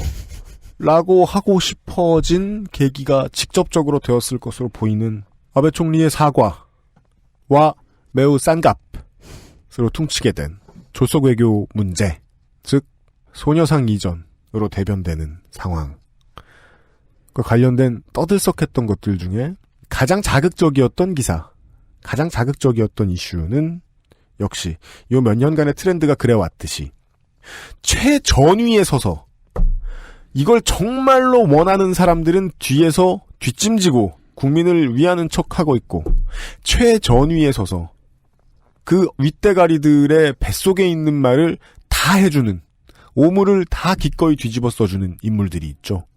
이번에는 그들의 이름이 엄마부대라고 했죠. 엄마부대 대표가 했던 말, 엄마부대가 소녀상을 철거하고 이전해라 라고 하면서 집회를 냈죠. 요 문제가 그 이슈 중에 가장 자극적이었고 사람들을 쉽게 분노하게 만들 수 있는 소재였어요. 그리고 이 엄마부대는 박원순 서울시장의 아드님을 괴롭히는데도 열심히 했고 그리고 김재동 씨께서 역사교과서 국정화 반대의 의견을 피력했다는 이유만으로 TV 프로그램 하차를 요구하면서 농성을 하기도 했던 그런 걸로 유명한 분들이죠. 이미 그분들은 대표라는 분은 여기저기의 인터뷰를 통해서 자신의 소양을 모두 다 드러냈었습니다. 네. 우리 뭐 잘 배운 사람들이다. 압구정 산다. 좌파 때문에 이렇게 되었다. 그냥 프로파간다에 이용되는 걸 좋아하는 분들이 다들 그렇게 말하는 전형적인 캐릭터를 과시를 하신 적이 이미 있던 분이세요. 오늘 나왔던 오늘 손아람 작가의 망국 선언문을 통해서 들려드렸던 이야기가 이런 분들이 이해하시는데 도움이 될지 모르겠습니다. 헬조선이 오면요, 저는 진심으로 이 헬조선에 대한 해석이 모두 같다고 생각합니다. 삶이 퍽퍽하고, 삶이 빡빡하고, 새로운 기회, 내가 내 자아를 성취할 수 있는 안정적인 바탕에서 인격 모독 안 당하고, 잘릴 걱정 안 하고, 새로운 기회를 얻을 수 있겠다는 희망이 사라지면 그 희망이 사라졌다는 것만큼은 모두가 알고 있습니다. 해석이 다를 뿐이죠. 다 망했으니까 유력자를 빨아.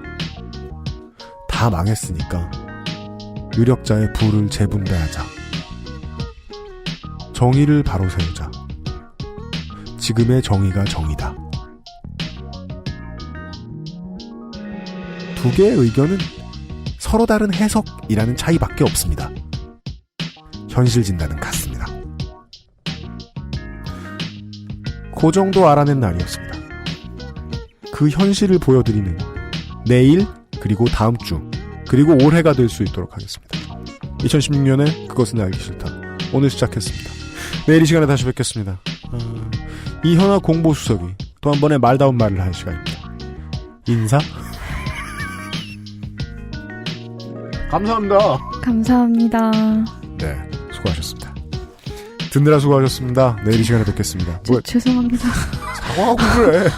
누가 보면 예의 바른 줄 알아? 네.